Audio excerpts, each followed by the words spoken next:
Welcome to the all new, all different Blame Phable show.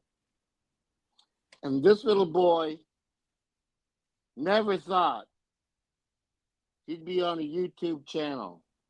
So please allow me to sing the first song he ever sang. Christmas is coming, the goose is getting fat. Please put a penny in the old man's hat. If you haven't got a penny, a halfpenny will do. If you haven't got a halfpenny, God bless you.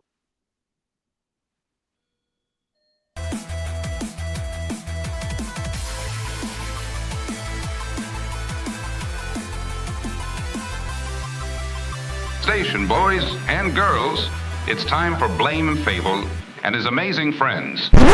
This is Phable from One Collection Down. Yeah. I started One Collection Down as a way to share my love for comics and pop culture.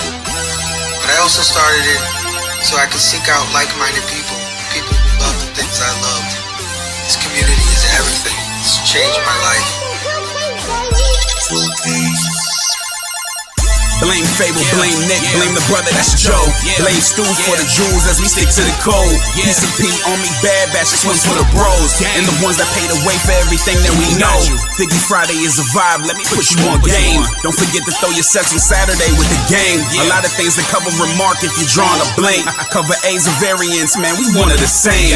Gotta read between the lines, all the things we can handle. We should talk about art while we look through the panels. Wanna talk about smart, so we taking the channel.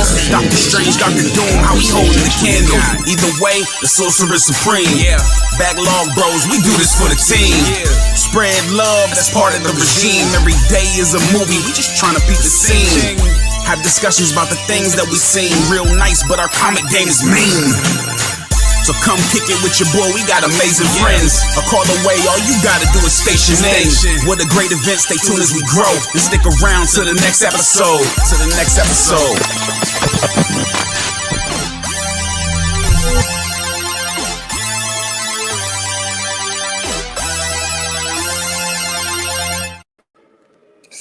Station. What is going on, everybody? Welcome to the all new, all different Blame Phable show, man. How is everybody doing tonight? Hope you guys are doing great. It's been kind of a rough week. Last couple days, kind of rough, but hey, it's Friday night. We're here to have some fun. So let's get right into it. Of course, this is the show where we cover pop culture news and topics. And as always, I'm joined by members of the PCP Army Bad Batch. So let's bring them on in, man. Everybody help me welcome, first up, my brother, Nick, Comic Culture. Dang, what's up, dude? Man. Happy Friday, man. Happy Friday, my brother. How are you, man? How was your week? Slow week coming out of the holidays and work-wise, but yeah, it was a rough one. We'll get into all that, but I'm glad to be here with you guys and chatting with the awesome crew here. Oh yeah, my brother. Always happy to have you on the show. Thanks for making it tonight, man. Yeah, man. All right, man. Next up, we got our other co-host, my brother, Stu, Dr. Dooms. Station gang, how we doing? What's up, man? What's up? Going on, my bro? How are you, man? I echo Nick's sentiments, man. Been a rough week, but I'm glad to be spending it Friday night here with you guys in this community. So, yeah. Glad to have you as always, Stu, man. Glad to be here. Cheers. Oh yeah. All right, let's bring out our next guy, man. Now, this guy, he forgot his alarm clock last time he was supposed to be here. Dude. But he finally got up for us, man.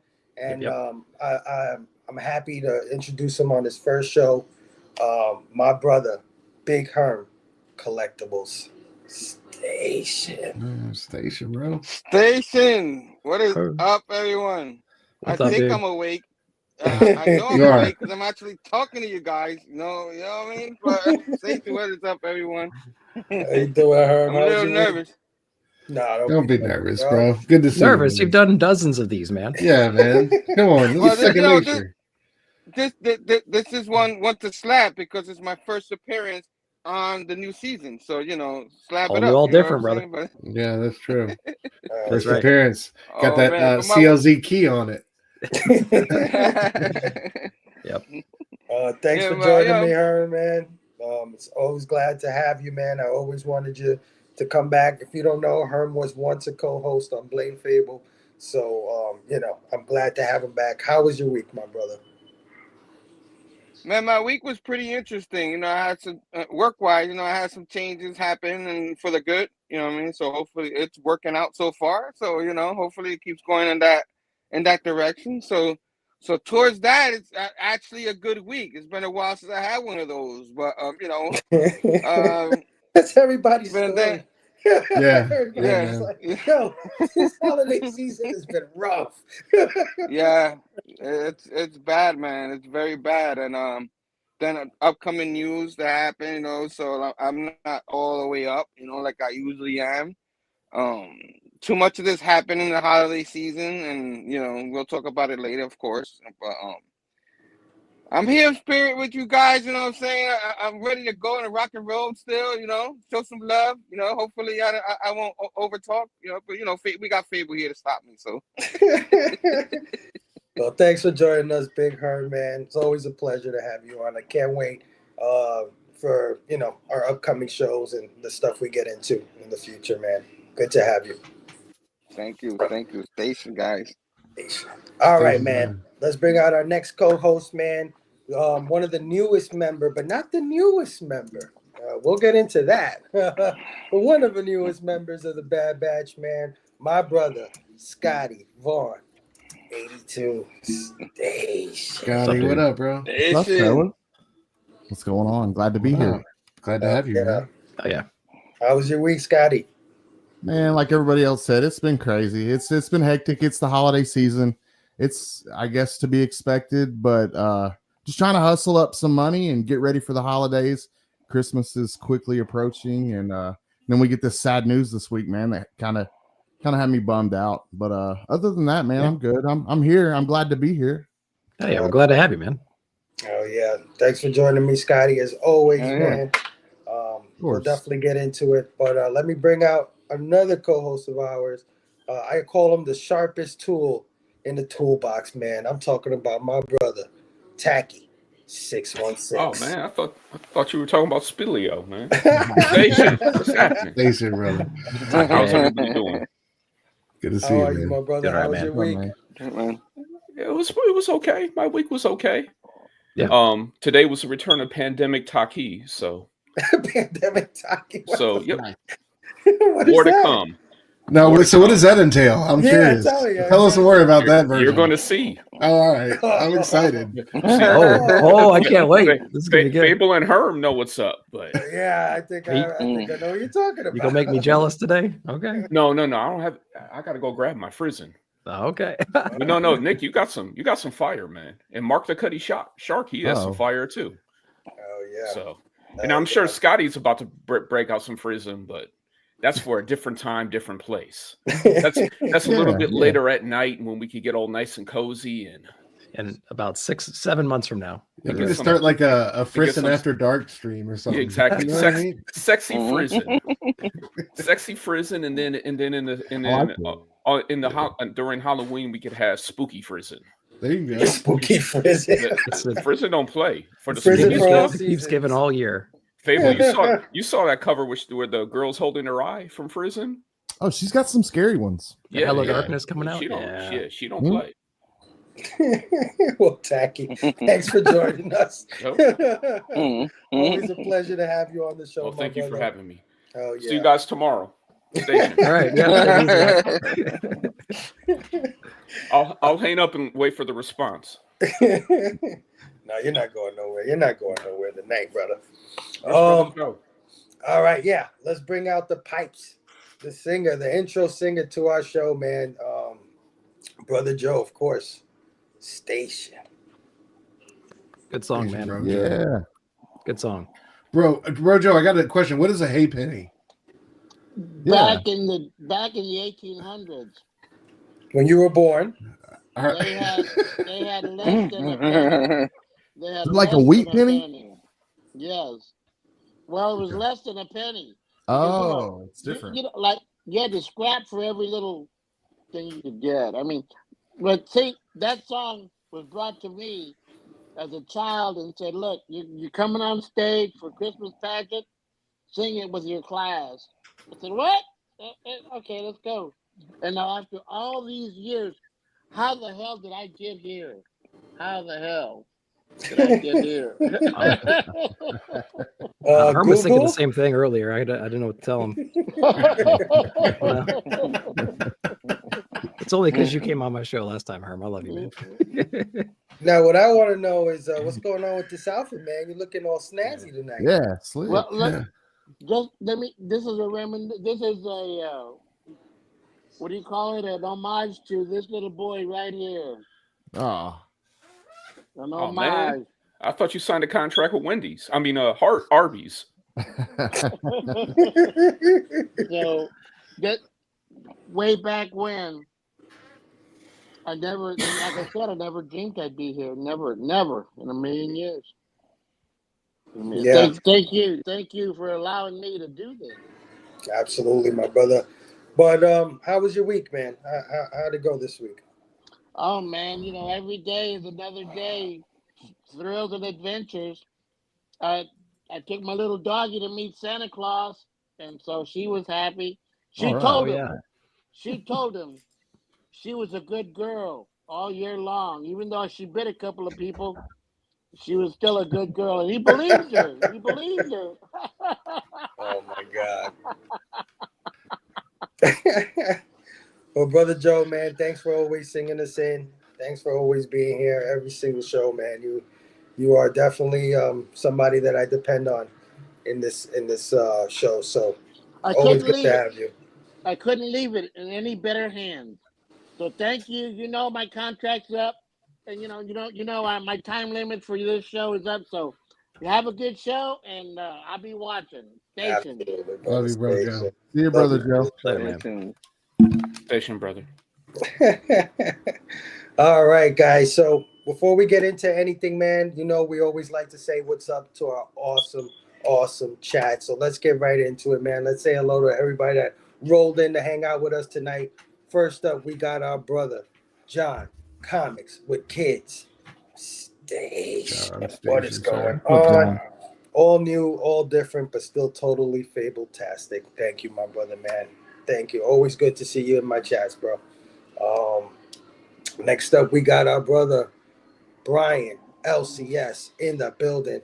Station, Brian. How are you, my brother? Oh, yeah. Next up, we got Rogue Collecting in the house saying, Happy Friday, everyone. Station. What is going on, Rogue?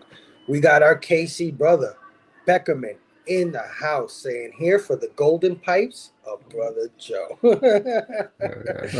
Station. Aren't we all, Beckerman? Aren't we all?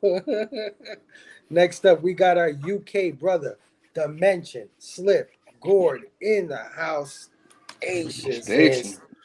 Station just got back from the pub, not drunk. Have another great show, guys. I'll try and stay awake. You got to try harder next time.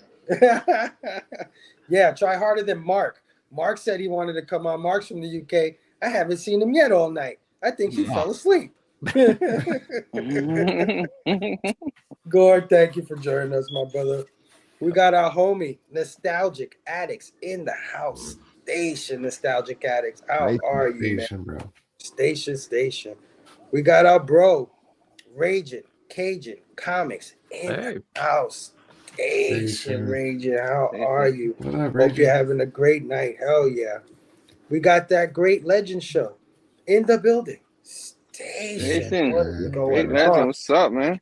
Oh yeah, saying, hey Phable, I'm first time viewer here. Good to catch you live. Thank you, great legend. Yeah. Awesome. Appreciate you. Welcome. So much. We got our brother Damien in the building. Sleepy Reader 666 saying, hey. Damien, what up, bro? What's up, man? What is going on, man? Good to see you. Let's see who else we got in the house. We got our bro Gore Vidal in the house. What's up? Station Gore. What up, Gore? How are you, man? Thanks for joining us. Gore had so many good things to like pointers to make last time on the last show, man. He was awesome. Hell yeah. Thanks for joining us yet again, Gore. We got our bro Phil's Treehouse in the building. What a great night for an Station. Station. We got our homie, friend of the show, Chedai Knight in the house. Station. Chet, what up?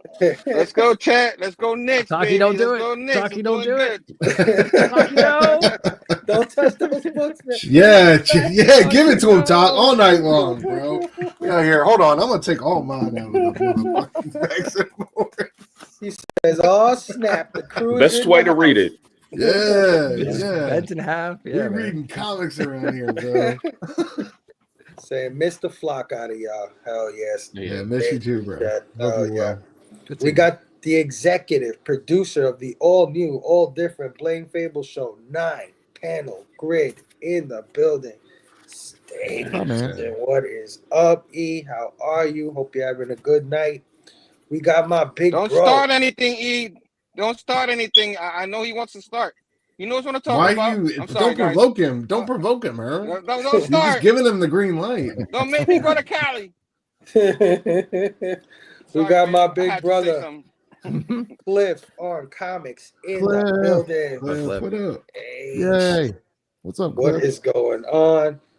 Dementia Sim said, still here, watching live from Stormy, UK.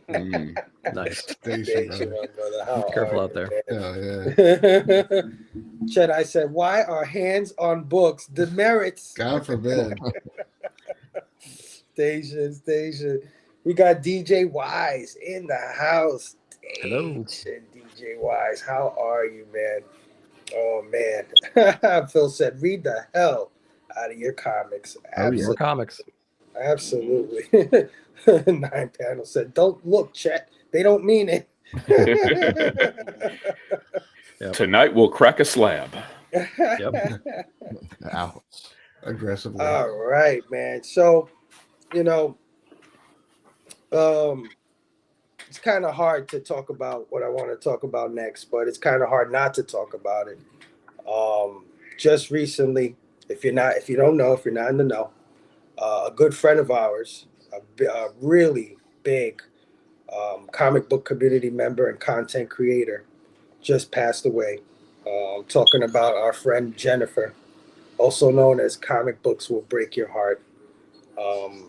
She was battling cancer for a long time, and she passed about 2 days ago, I believe, or a day ago. And I just wanted to, talk about her a little bit. I've known her for quite some time, at least 3 or 4 years.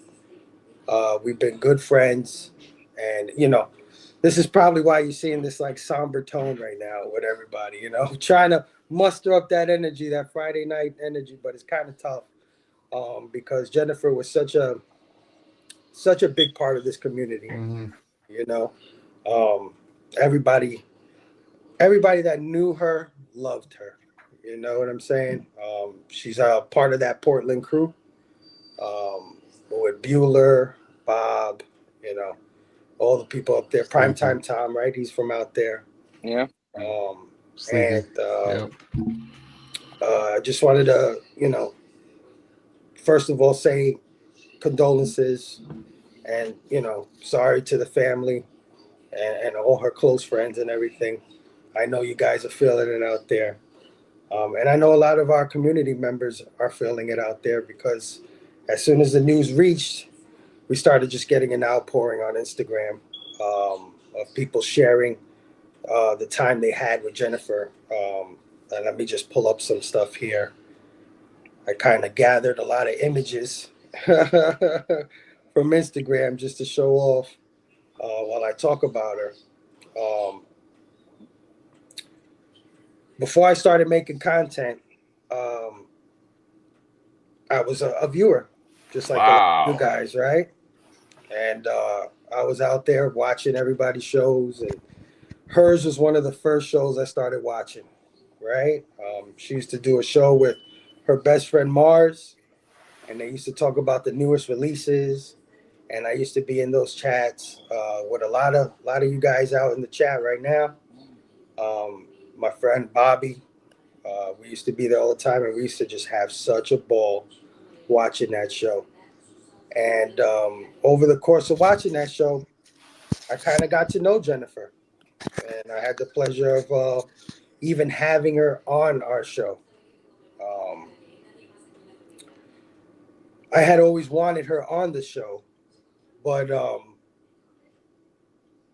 when she first broke the news that she was battling cancer, I knew I had to kind of get her on the show immediately. You know what I mean? Because you never know how these things are going to turn out.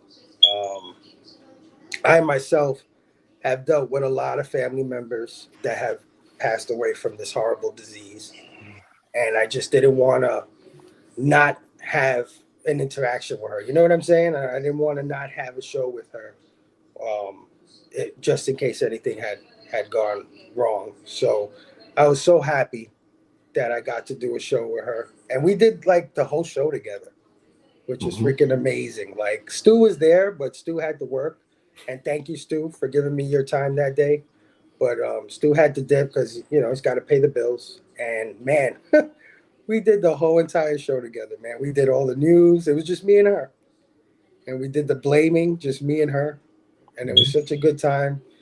And I just wanted to thank her from the bottom of my heart for giving me her time because she was sick. This is when she first announced, that she had this thing.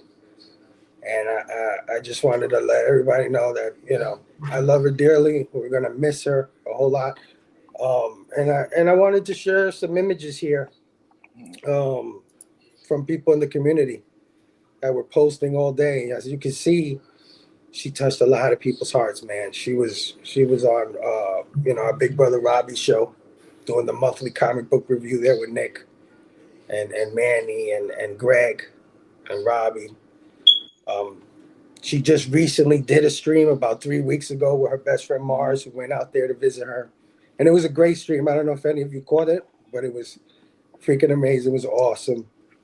My boy Rod DeRican shared a picture here of when he was first doing like his creator interview shows. She was one of the first people to jump on there. My boy Iman, of course, she jumped on his show. He showed a lot of gratitude because he was just starting out and stuff like that. So she jumped on with him. Of course, Robbie, and our brother No Good Comics. So many people that she touched. Of course, one of her best friends in the world, Bueller, who often posted about her updates, you know what I mean? Trying to help raise money. They did a GoFundMe shortly after she announced her cancer, and as you know, cancer treatments can be very expensive. So it's not easy to collect comics when you're trying to get treatments for this thing. So we try to raise money for her so that she can keep reading comics, and he was a big part of that. Here you see her with Fire Guy Ryan. Tessa is a nerd. Of course, our brother John, who went to go visit her not too long ago with Bueller and a few others. Our brother Damien, Sleepy Reader 666. So many people she touched. This was shared by Freaky Louie, who did Freaky Louie always does those cool intros and stuff, those cool songs. He made like a gem in the holograms, but instead said Jen. Yeah. The way he does things. So, yeah, man. I just wanted to kind of share a clip here of when she was on the show. And this is what's so cool about YouTube. You know what I'm saying? Like, even though a lot of our friends pass, they kind of live on. And you could kind of visit them always, whenever you think about them. So real quick, just a quick clip that I clipped out of my show, just so we can see her one more time.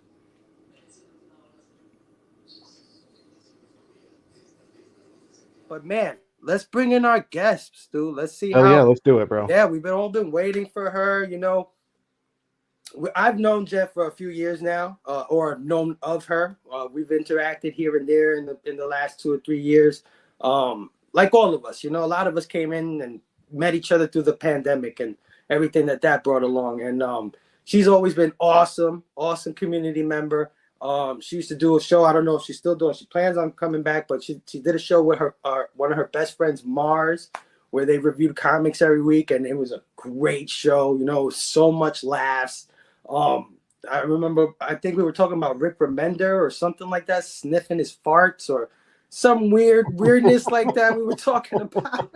I don't know. We used to get into these bits on that show. So yeah, man, unfortunately, not too long ago, she made a post saying that she had cancer.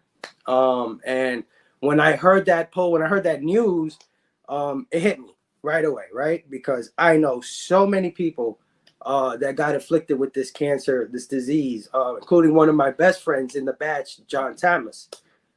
So I figured when she announced that, I said, I got to get her on. I got to talk to her. I got to see how she's doing. I'm pretty sure people want to see how she's doing. But I also knew that she was going through it, and it was not a good time for her. But I put the call out anyway. I said, you know what, let me put the call out. I'm pretty sure maybe she might like that. Even if she can't make it, at least she has somebody reaching out and saying, hey, we want to see you, want to talk to you. So, but she accepted.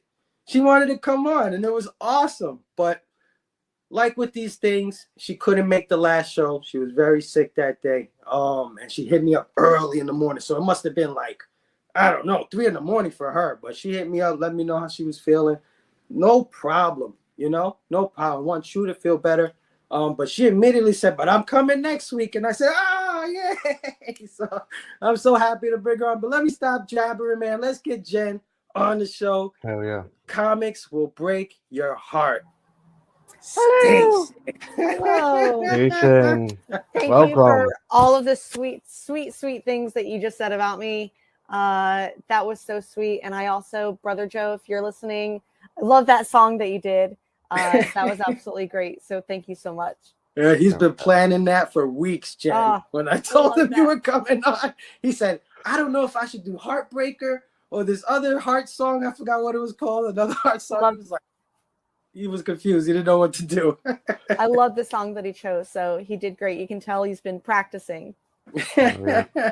Hell yeah, man. Thank you for joining us. Long time in the making. Yeah. Even before this, whatever happened. I've always wanted to have you eventually on this show.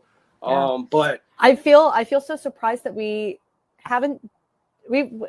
I'm positive we've done a show together before, and then I was like, no, we haven't, but we've interacted so much, and you've always come into the chat when I was doing my show, so it feels like we've done shows together. So I know it does. It really does. We run in the same circles. You run with Bueller and them, and we know Bueller and them, and we all part of the same family. But happy to have you.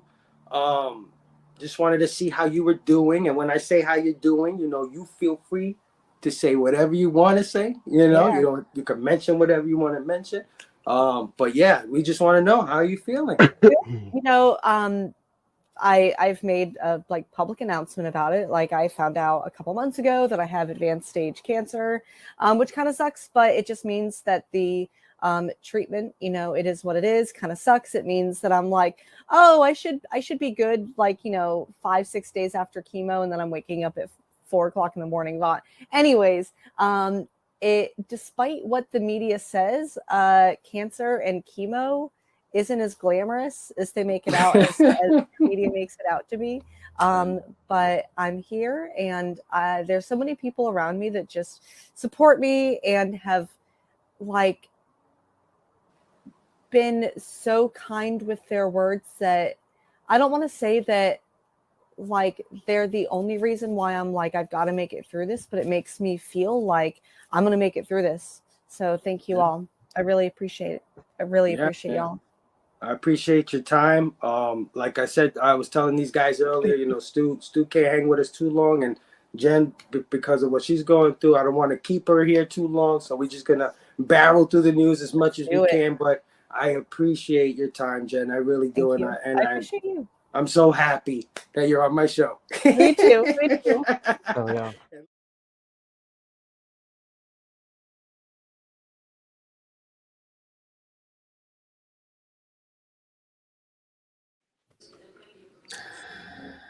Oh man. Sorry, guys. I didn't know exactly what I was gonna say about all of this, but like I said, I just want to say I love you, Jen. I hope you finally find peace, and you'll always live in our hearts. Um, uh, guys, anybody in the batch, anybody got some words, anything they want to say about our friend Jen? Yeah, I'll start there. You really saw there how much she really enjoyed the community and how she had such a blast collaborating with everybody, whether it's on chat or on camera. And yeah, fortunate enough to be on a few shows with her, mostly comic book monthly comic book review show, where her perspectives were always well respected, very well read, and she always made very good points, and she was very articulate, and just an amazing person, amazing presence, and she found love everywhere she went. So it's a big tragedy, and it's obvious that the impact that she made on the community. You can see it in everyone's posts, and yeah, she wasn't a stranger to anyone's chats, man. Yeah, it's really awful. Yeah. I think the quality of her character just speaks to all those people that you shared photos of her with, like John and Bueller and Sleepy. And I think most of all, women are sadly a commodity that's hard to come by when it comes to comic book reviewers and YouTubers, man. And she was such a strong, emphatic, wonderful voice in this community. Kind, but also like knew how to put her foot down and make her point. And she had great taste. She was a Ron V fan, guys. Herm, you can understand, right? You know what I mean? So and Saga, yeah, she just Saga fan. she always I don't know. She always had just beautiful, unique insights on great books, and I feel like her voice is just going to leave such a big hole. And I hope we can all take her example and run with it as far as community and how to behave towards one another and just that light that we should carry. But yeah, it's going to be an enormous loss moving forward. Yeah. I guess it's my turn.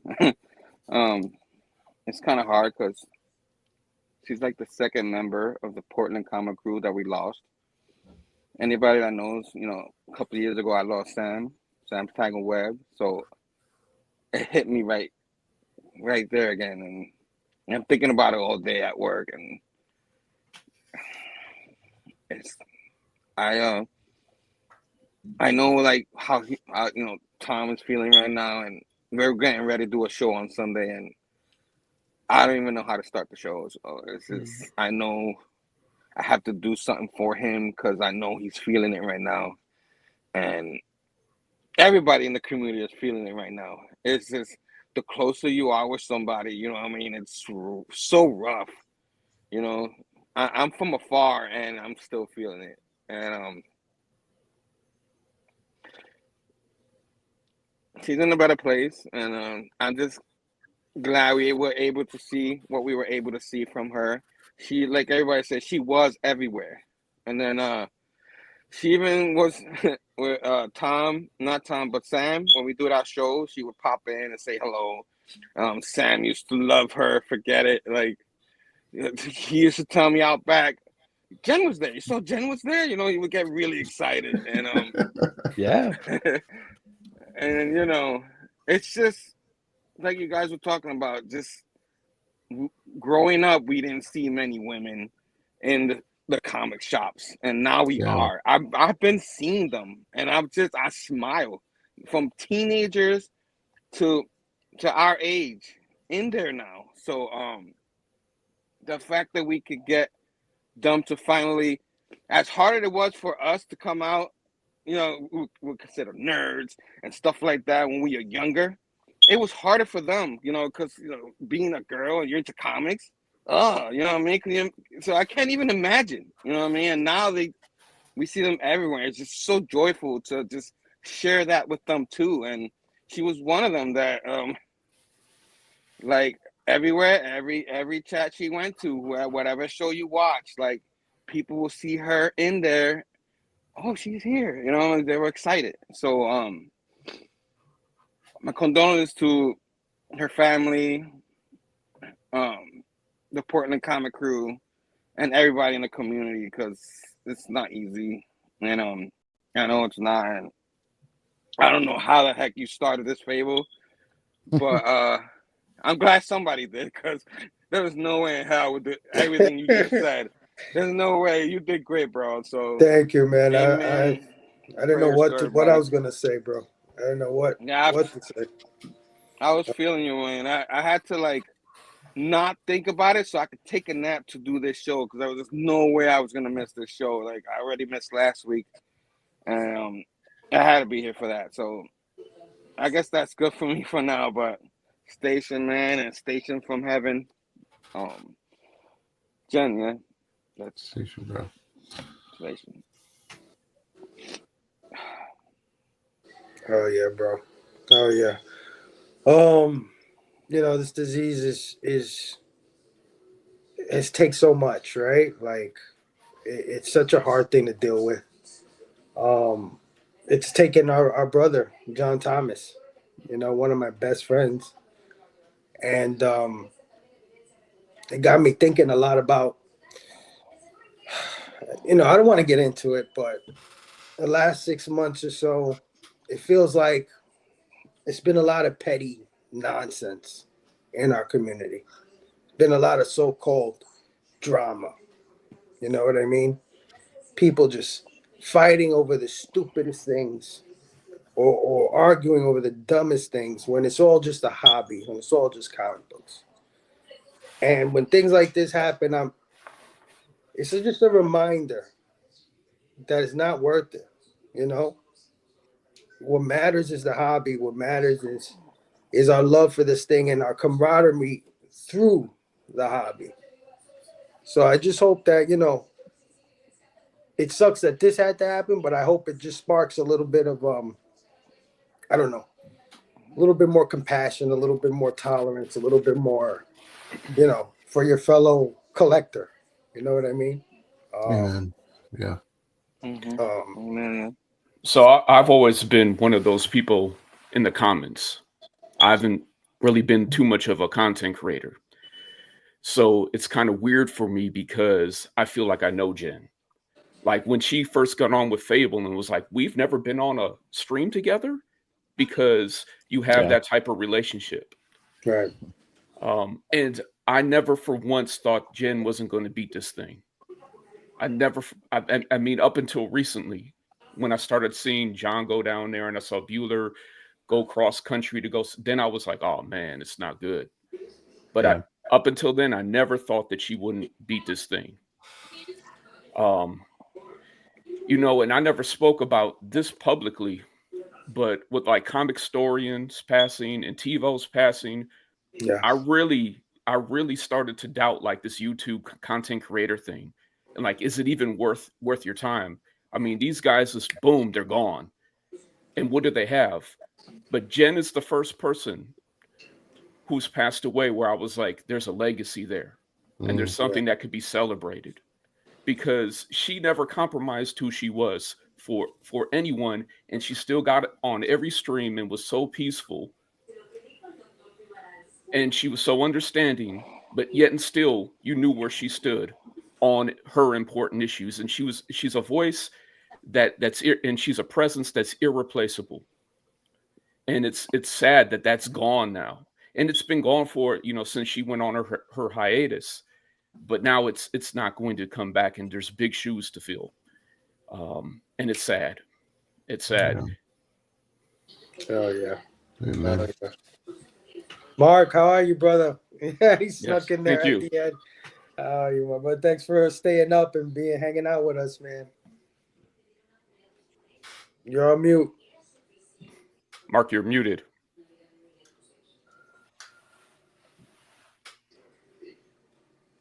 Can you hear me now? Yes, we can. Oh, okay. Yeah.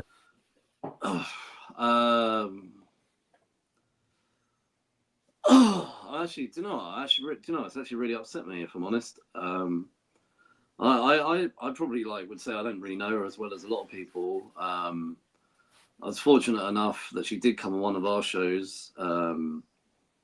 She someone I really wanted on Geeks Unleashed, and I don't know, she's really lovely. She was just really lovely and kind, and just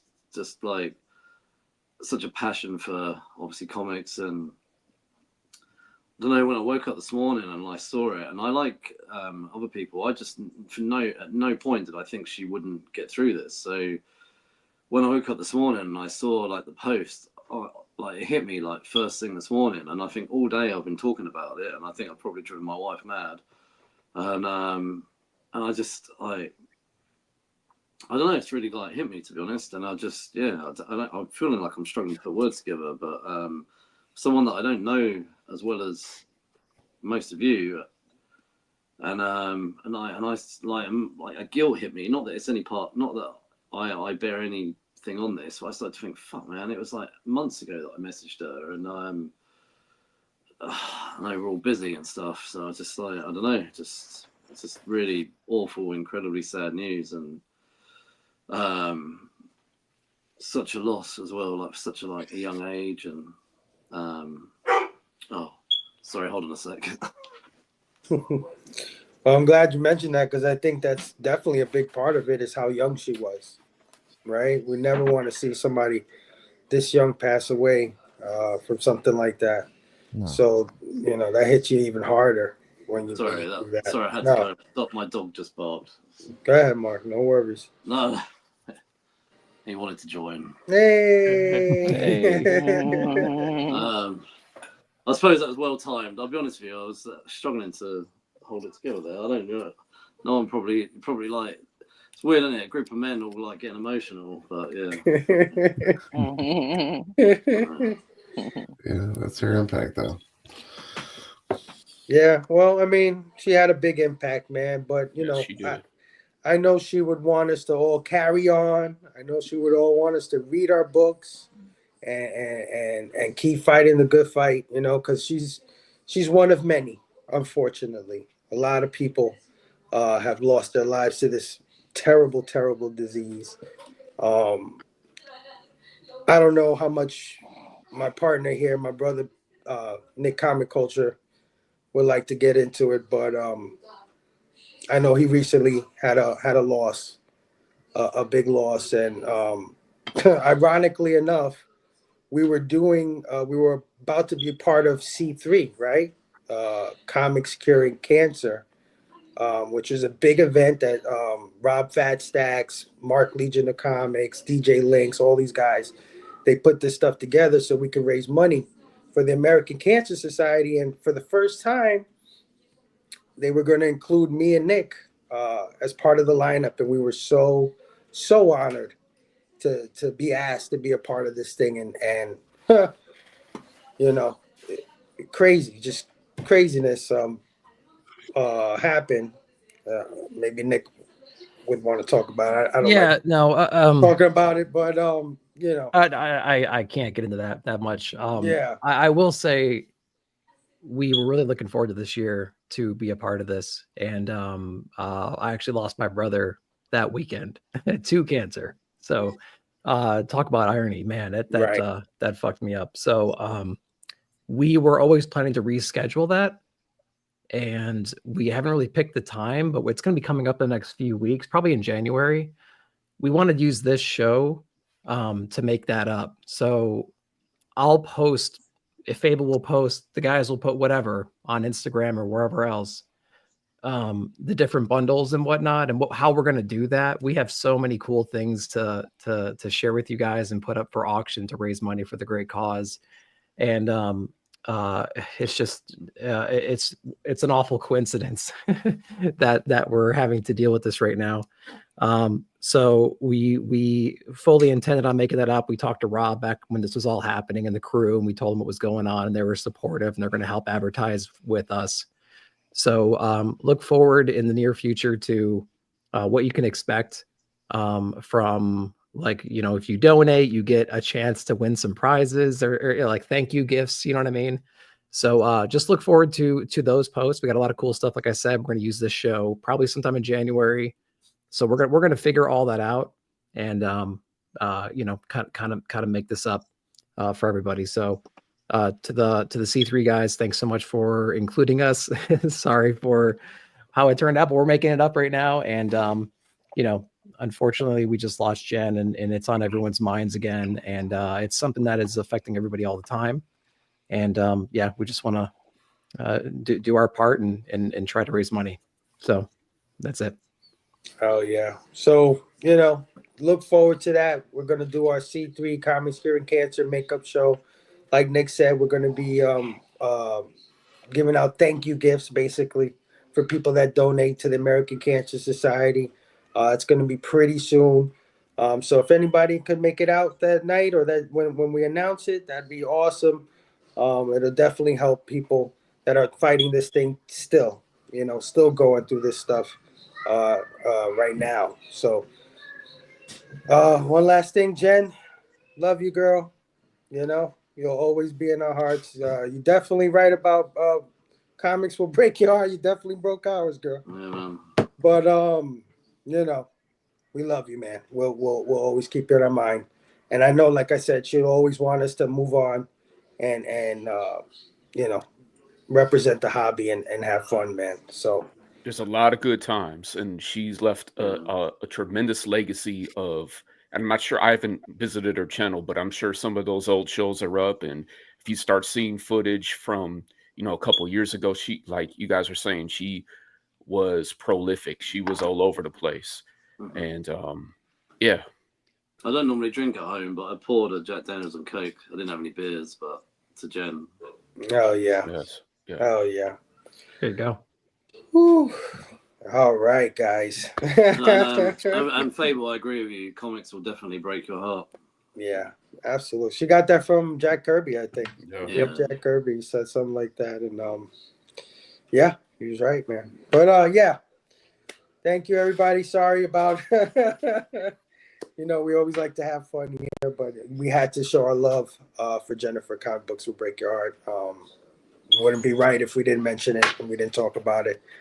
But of course, guys, this is the show where we cover pop culture news and topics. So we don't got much this week. This week has been kind of like really dry, actually. And of course, that makes sense. It's the holiday season, right? But I do got a couple of things that I want to talk about. Some things that dropped this week that I think are pretty interesting, have a pretty good conversation about. Oh, hold on. Before we even move on, we got our brother, rocking, Robbie Phillips.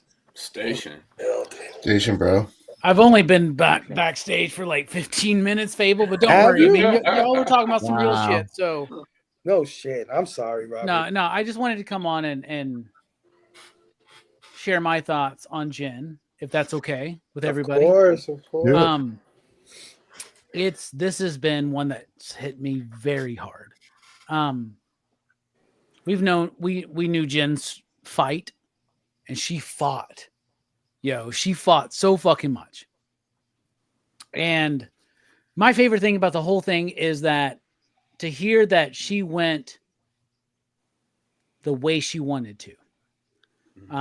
So I heard about it before a lot of other people did. And what I heard was that she went peacefully, painlessly, and on her own terms.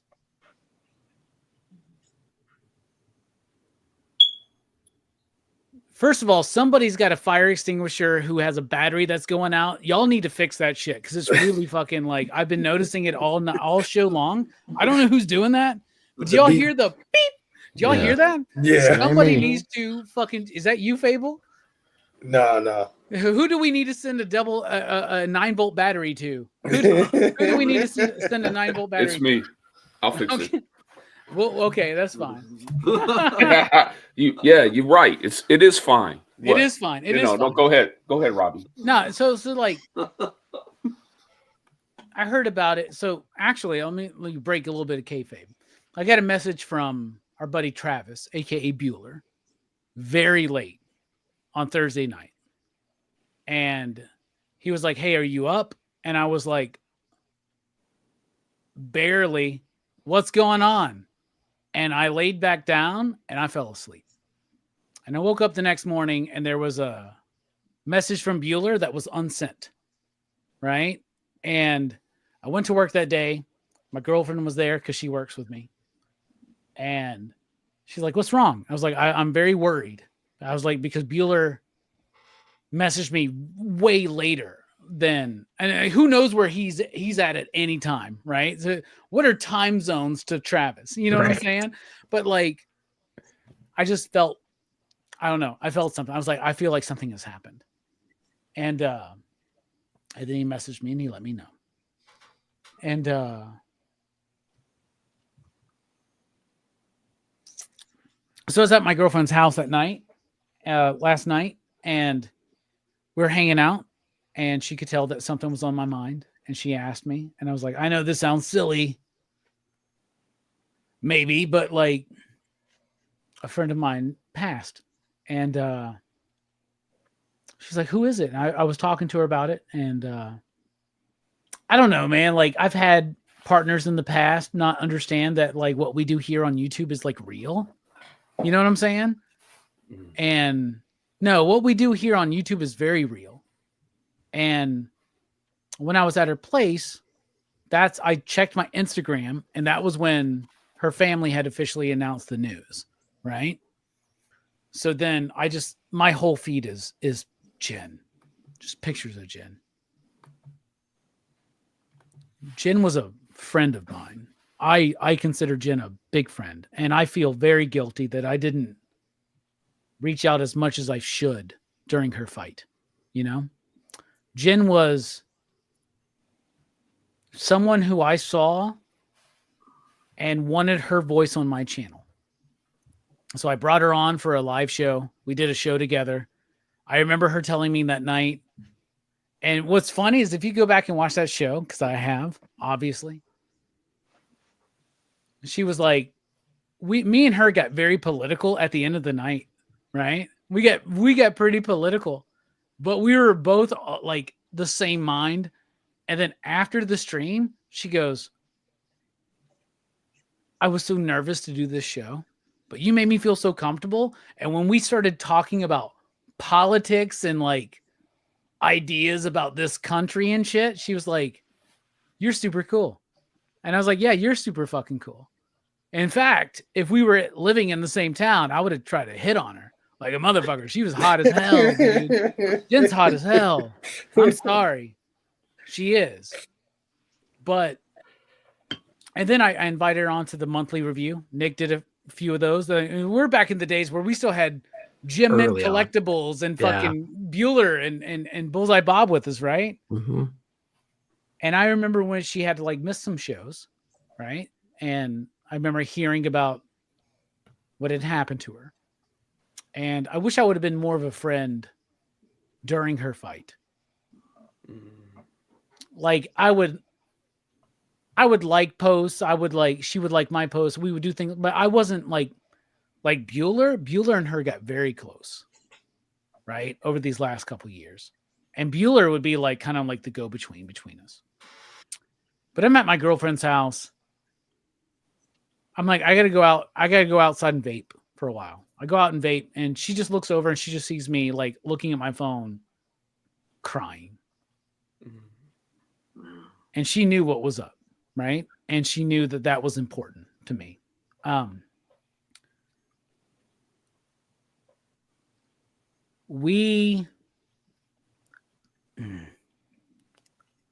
don't want to talk about what we've lost.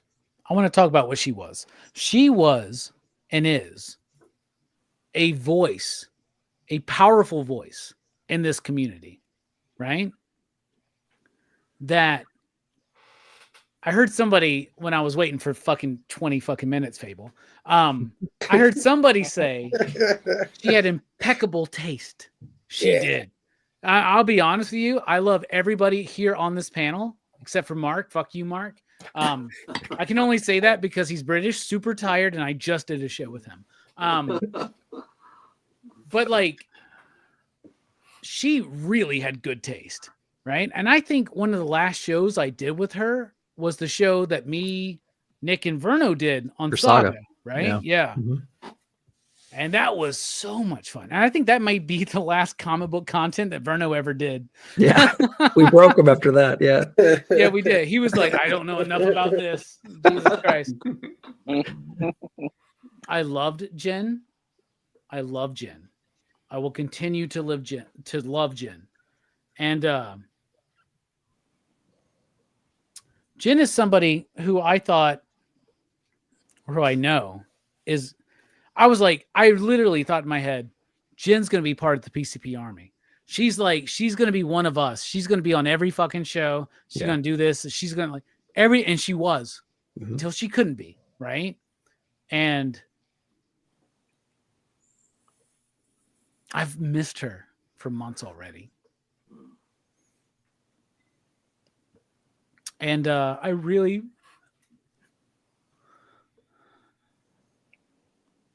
we've lost a lot of people this year. We've lost Benny. We've lost Ed. We've lost so many other people. We've lost Sam before. I'm really going to miss Jen. Like, Jen was, I feel like this is a cliche, but Jen was the best of us, man. Jen was better than all of us, including you, Scotty, you fuck. Like, I'm serious. Like, Jen was better than all of us. I don't know, man. I just picked, you're middle square, bro. You're Joan Rivers. I'm just picking you out. I'm deflecting right now because I'm like Spider-Man and I'm getting emotional and I'm trying not to be. Jen was great. Jen is great. And I'm going to miss her. And when I knew that, when you told me that you were going to be talking about this, Phable, I had to be here. And I hate that I'm here. So I hate that we lost somebody. I wasn't supposed to be here tonight. You know what I'm saying? I know, man. I know. I had so many thoughts and so many different things that I had wanted to get out. And when I finally got on stream, all I could do was freaking cry, bro.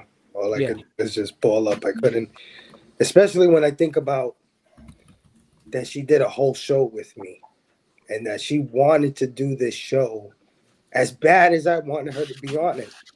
Right? Because and you worked for that, bro. Like, you worked for that because she wasn't able to make it the first time. I remember that. I watched that show, man. You did a great show. Yeah. And Jen was always there for everybody. Right. And a lot of us were there for her through financial support, through emotional support, right? And I feel really,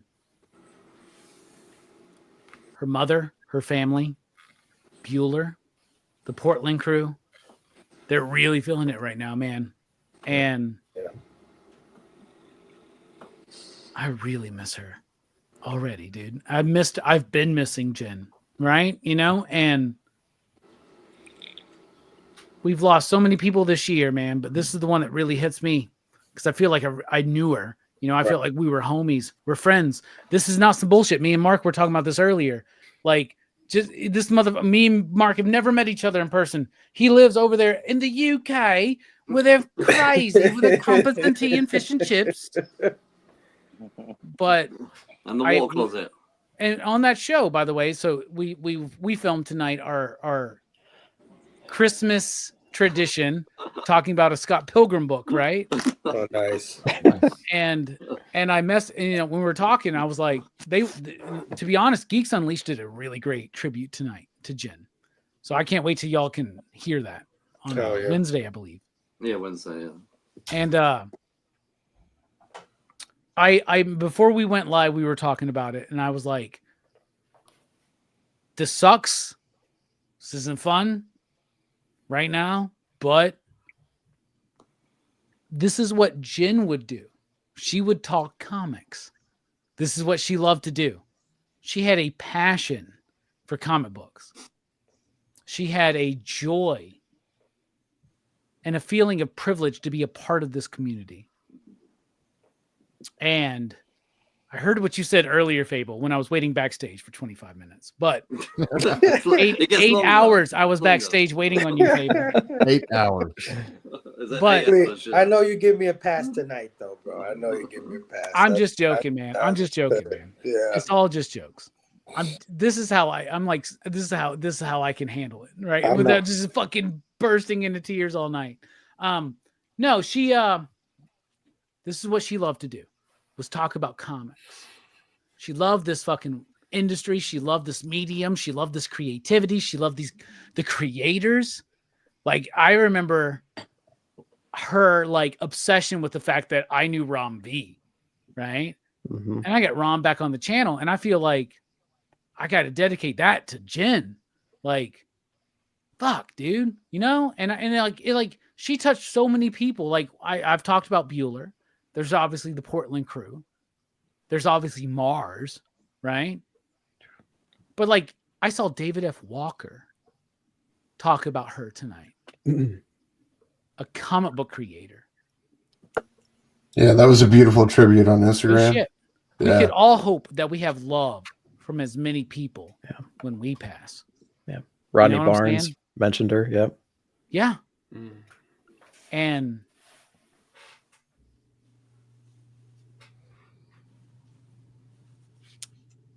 we are less as a community right now. But we will be better when we continue to remember Jen every day, take her influence forward, and love with passion and enthusiasm the comic book industry, the medium of comics, and how much she loved life, bruh. This is what we take from this. We remember Jen, we love Jen, we celebrate Jen, and we move forward and love life as much as she did, and get as much out of the life that we have that she hasn't been given. If that makes sense.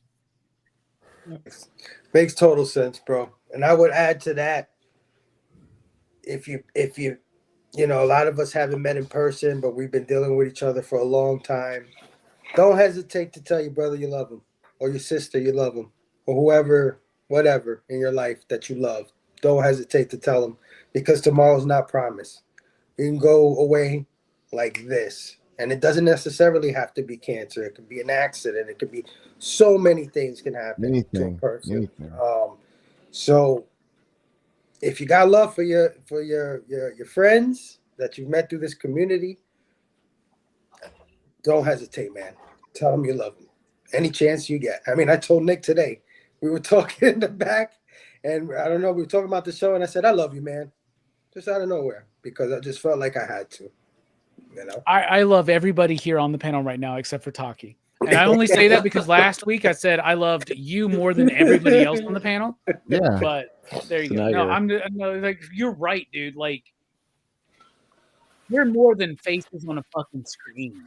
You know what I'm saying? This isn't just Hollywood fucking squares. Yeah. You know what I'm saying? Like, I don't think that Roger Moore gave a shit about Joan Rivers, but I do care about you, Scott. You know what I'm saying? So, like, obviously you're the Joan Rivers tonight. I'm the Roger Moore, but it's okay. I'm honored. No, Joan, you should be. She is the center square. But no, like, you're right, man. Like, don't hesitate to tell the people that you know physically, like, that you could, like, reach out and touch. And I wish right now I could touch every single one of you. I do. And the only penis I would touch would be Nick, probably. Information we did not need. I don't blame you, man. Maybe Taqi as well, to be honest with you. But I would finger some buttholes tonight. But anyway, wow, reach out when you can. That went in a different direction. All the way across the pond, Mark. We got news, right, Jen would Phable? love that. Jen would love that, like, that sexual fluidity. She would have Yeah. loved it. Don't try to do that. Have you got space in your OnlyFans for Robbie? Oh, Anyway, man. on to the Snow White trailer. Oh shit! Are we talking about that? Should I go watch it? Oh god. Speaking about gay, the 7 drawers. There's no way 7 dwarves live together. Yeah, 7 Don't, dudes living together. Yeah, finger some shared the same assholes, bed. man. Yeah. I want to hear about Nick. Hi ho, hi ho, hi ho. Yeah. I wanna All hear about right. Nick and Sleepy, Robbie's OnlyFans. sleepy, sleazy, sneezy. I was kind of having a hard time even moving on from this to like something like that, you know. What I'm saying? Yeah, that's what I'm good for, Phable. I'm glad that you did come through and you made us all laugh because now it's a little easier. But before we move on to those quick stories, I just want to acknowledge the chat because a lot of people in our chat were showing a lot of love to Jen. Yep. Boy, Jedi Knight said, "R.I.P. Jennifer, gem of a human." Amen, bro. Oh, Road yeah. collecting, R.I.P. Dementia sip, so sad. Brother Joe, we will miss her. Absolutely. Eric, R.I.P. Hell yeah. Eric. Hold on. I thought I saw our sister in the chat real quick. I think I missed her, but we'll get to. Oh, there she goes. Christina Payne in the building.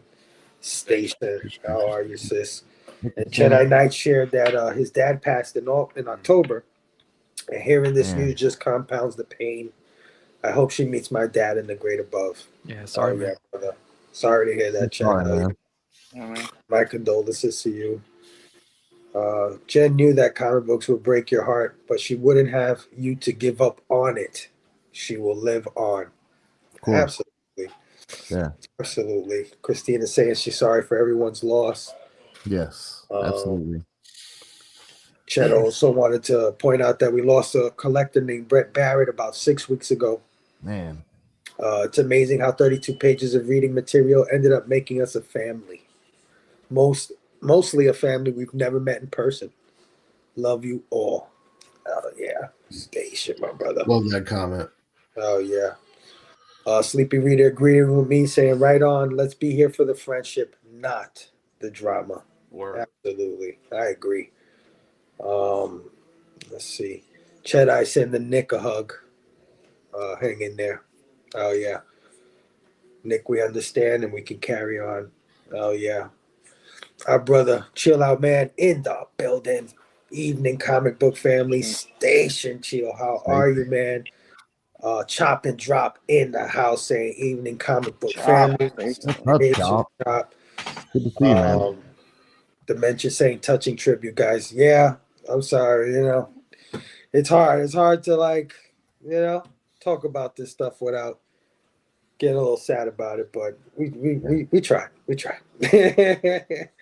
Jen was a gem. Lost another great one for sure. Absolutely. Jen definitely broke Bobby Delaghetto's heart because he followed her from the beginning. Wow. Absolutely. Dementia Sip said, I thought it was at my house that had damn smoke alarm. Oh, Chet said, better be a CGC 9 volt. Chop said, unfortunately, I never had the opportunity to interact with Jen, but I've heard so many amazing stories from those that have. She definitely seemed like an amazing person. Absolutely, man. That's one thing. If you're in the comic book community and you saw all of that, you were like, damn, you know? Yeah, she definitely impacted a lot of people for sure. Yeah. Jennifer, I loved it when she would fill in for Bob on the Comics and Coffee. Yeah. I always enjoyed those are seeing her great fill in shows. for Bob, the dealer. Really good. Yeah. Jennifer was so beautiful. Yes, she was strong. Station on that. Actual Dracula in the house. What's up, Drac? Hey, Drac, what up? How are you, my brother? Good seeing you, man. We got our brother, our troublemaker here, Two Gun Pedro in the house. Pedro Station. Station Two Gun. We got Jeff, the Cantonese comic kid, in the house. We all love Jen. What up, my brother? Station Jeff. How are you, bro? We got my bro James Phelps in the house as well. James, what up? Oh yeah. We got our sister from another mister, Jasmine, in the building. The other half of Geeks Unleashed saying, love these sentiments. Oh yeah. Oh yeah. Oh yeah, you already know. You already know, bro. the comic community, the only place there are so many assholes and not enough fingers to go around. I agree. I agree. Never enough. And Brother Joe loves you, Robbie. He loves you. Just not that way. Not the way he did. Oh, you just wait till you meet me, Brother Joe. You'll be dying for it. Oh, watch for Robbie at the cons. I know you got to be careful. This guy. Don't be now. sharing no fucking secrets, Damien. Blow up. What happens in Orlando stays in Orlando. All right. So yeah, man. Let's put a bow on it. Love you, Jen. We'll always have you in our hearts, man. Of course, we cover comic news here, so hopefully you guys stuck around. We want to talk about some stuff that dropped this week. So let me just play this really quick.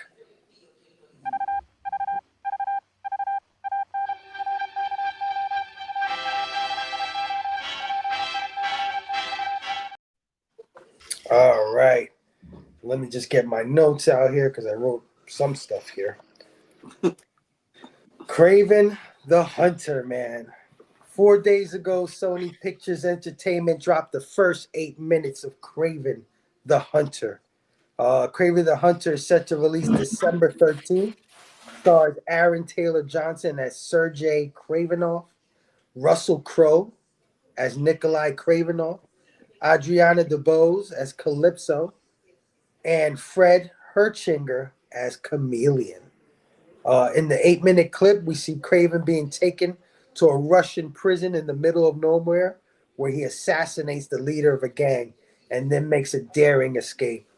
We get to see how violent Kraven is, as well as his strength, fighting ability, and agility.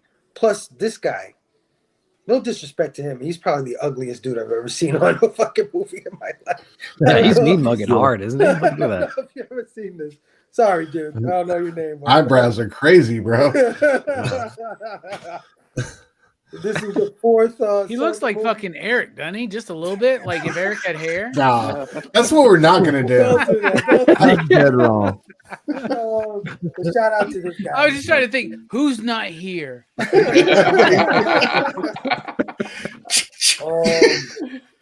This is the fourth Sony movie featuring characters from Spider-Man's universe following Venom, Morbius, and Madam Web. Did anybody get a chance to check out the first 8 minutes of Kraven? I did not. My thoughts on it, though, are them releasing it 8 minutes, is that they're probably a little bit worried based on previous performances of Madam Web and Morbius, that they're just walking their way into another loss or breaking even type situation. Didn't Venom eventually make money, actually? Venom made a lot of money, actually. Yeah, Venom did the best out of all of them. But I think it was more to do with international than just in America. But I think the others have bombed quite heavily. So their concerns are releasing this during Christmas holidays against a lot of other blockbusters. So I think they obviously have some confidence though that they've thrown up the 8 minutes.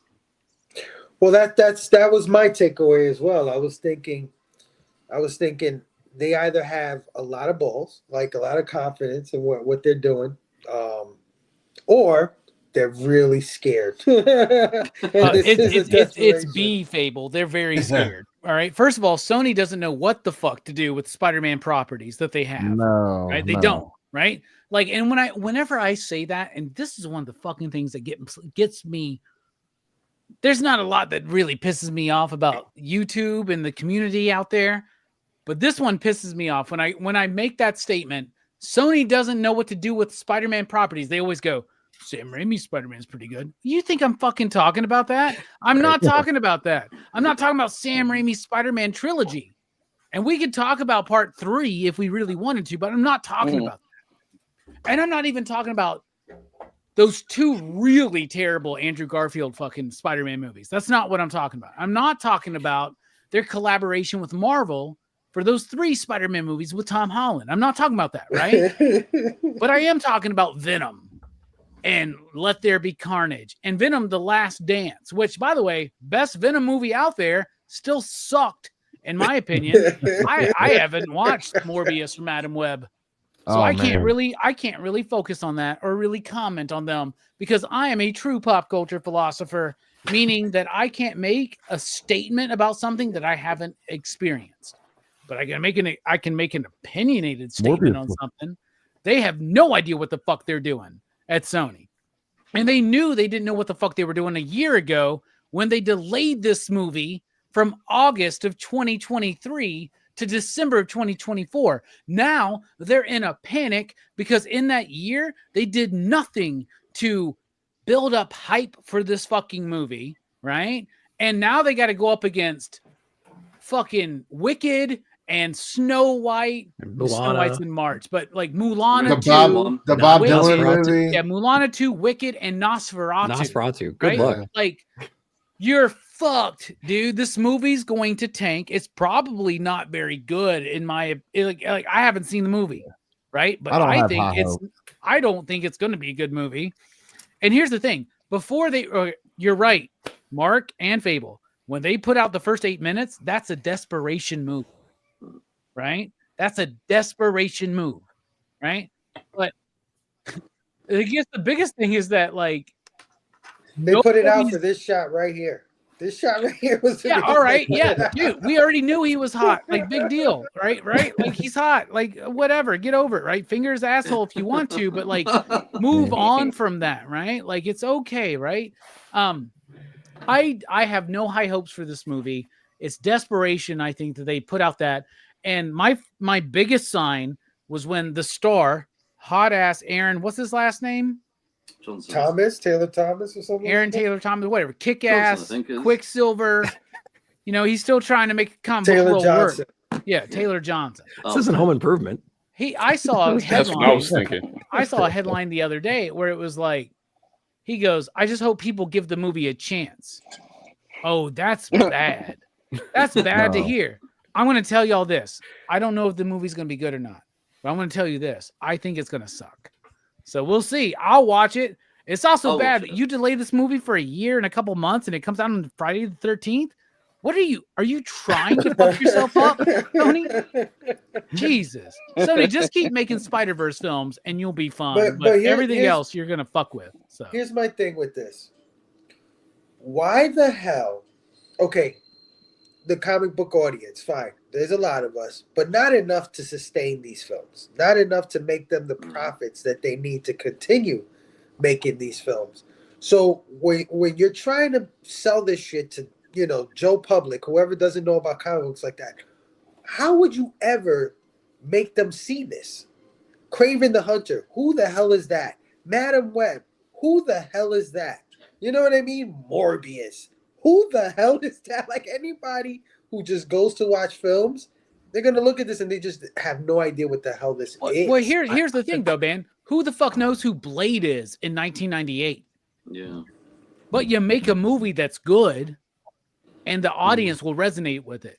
The problem is Sony's been trying to build into this goddamn Sinister Six movie for like 10 years now, and they have not let go of those plans, no matter how the audience has shifted. But I'll argue that Wesley Snipes, when he made Blade, was a hell of a lot hotter than Aaron. Wesley Snipes, though, Johnson. Wesley Snipes was not in 1998 what Sylvester Stallone or Arnold Schwarzenegger were in the 90s or the 80s. You know what I'm saying? Like, Wesley Snipes was not the draw there. The draw, like, Wesley had a big deal. He had a part of it, but like what happened is they actually made a good movie. Yeah. And in a time where people went to the movie theaters to watch movies. And that's why Blade happened. Nobody knew that movie. Like, I feel like I'm one of the only people that knew that was based on a comic book, right? Like back in 1998. Maybe a few other people. Obviously, I feel like Wesley knew. I don't know. I feel like Wesley knew, but like it wasn't marketed as that, though. No. It was actually marketed to not be a comic book movie, right? Like, yeah, I get like Constantine vibes, right? When Keanu did that, like it was the same kind of thing, right? Wouldn't you think so? Like when that came out, it wasn't like, oh, this is a comic book movie. It kind of stood out on its own. When did you say Blade came out? I think it was 98. 98. Yeah. August 98. Passenger 57. That one. U.S. Marshals, great movies. Yeah. But they weren't box office draws. Neither was Blade. Blade wasn't the biggest box office. They put that shit out in August because that's where you put movies to die that are summer movies. He had that movie with Sean Connery. All right, hold on. Which one? The Avengers or Entrapment? What are we talking about? No, I'm talking about Wesley Snipes. No, Wesley Snipes was in Blade 1998, right? Okay, he was already in New Jack City. He was already in Demolition Man. Yeah. In 1993, that's a full 5 years before Blade. Passenger 57, Tu Wong Fu in 95. He's in Jungle Fever, bro. Are we naming his? Are we just naming? I'm just trying to tell you. I'm just trying to tell you that. I know what he's in, Fable. Those are not box office deal. draws, though. Is what I'm Absolutely saying, man. Were. What are you kidding me? What? Absolutely. Maybe not in Alabama. Sorry, Robbie. Okay, now fair enough. The Art of War. I said out there, The Art of War sucks. That's a really bad movie, but that's the movie I meant with Sean Connery. I love that movie. I'm from a different world too. Literally. White Man Can't Jump. Yeah. But I don't know, Robbie. you know what 5 years? The one with J-Lo, right? The other one with J-Lo. Hollywood. I don't think Train. I don't think Wesley Snipes was a draw there. I think it was an action vampire movie that was like done seriously. Oh no, I think that's what it was. I don't know, man. When there was news, hold on. When there was news on Blade that time and who was going to be in Blade, and it was Wesley Snipes. People were hyped for that.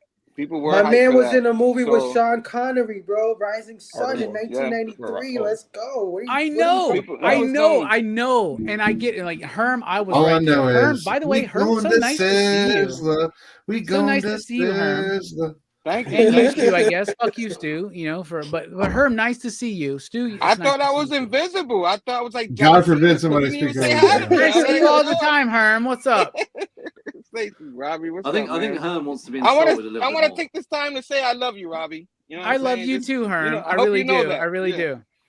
I'm just saying that this guy wasn't in anything even equivalent to any of the 10 movies we just went through before he made this movie. You're right about that, but Wesley Snipes was not that big of a draw in 1998. Like White Man Can't Jump was amazing. Doesn't mean that we're gonna go watch this dude in an action vampire movie, right? Like I get it, dude.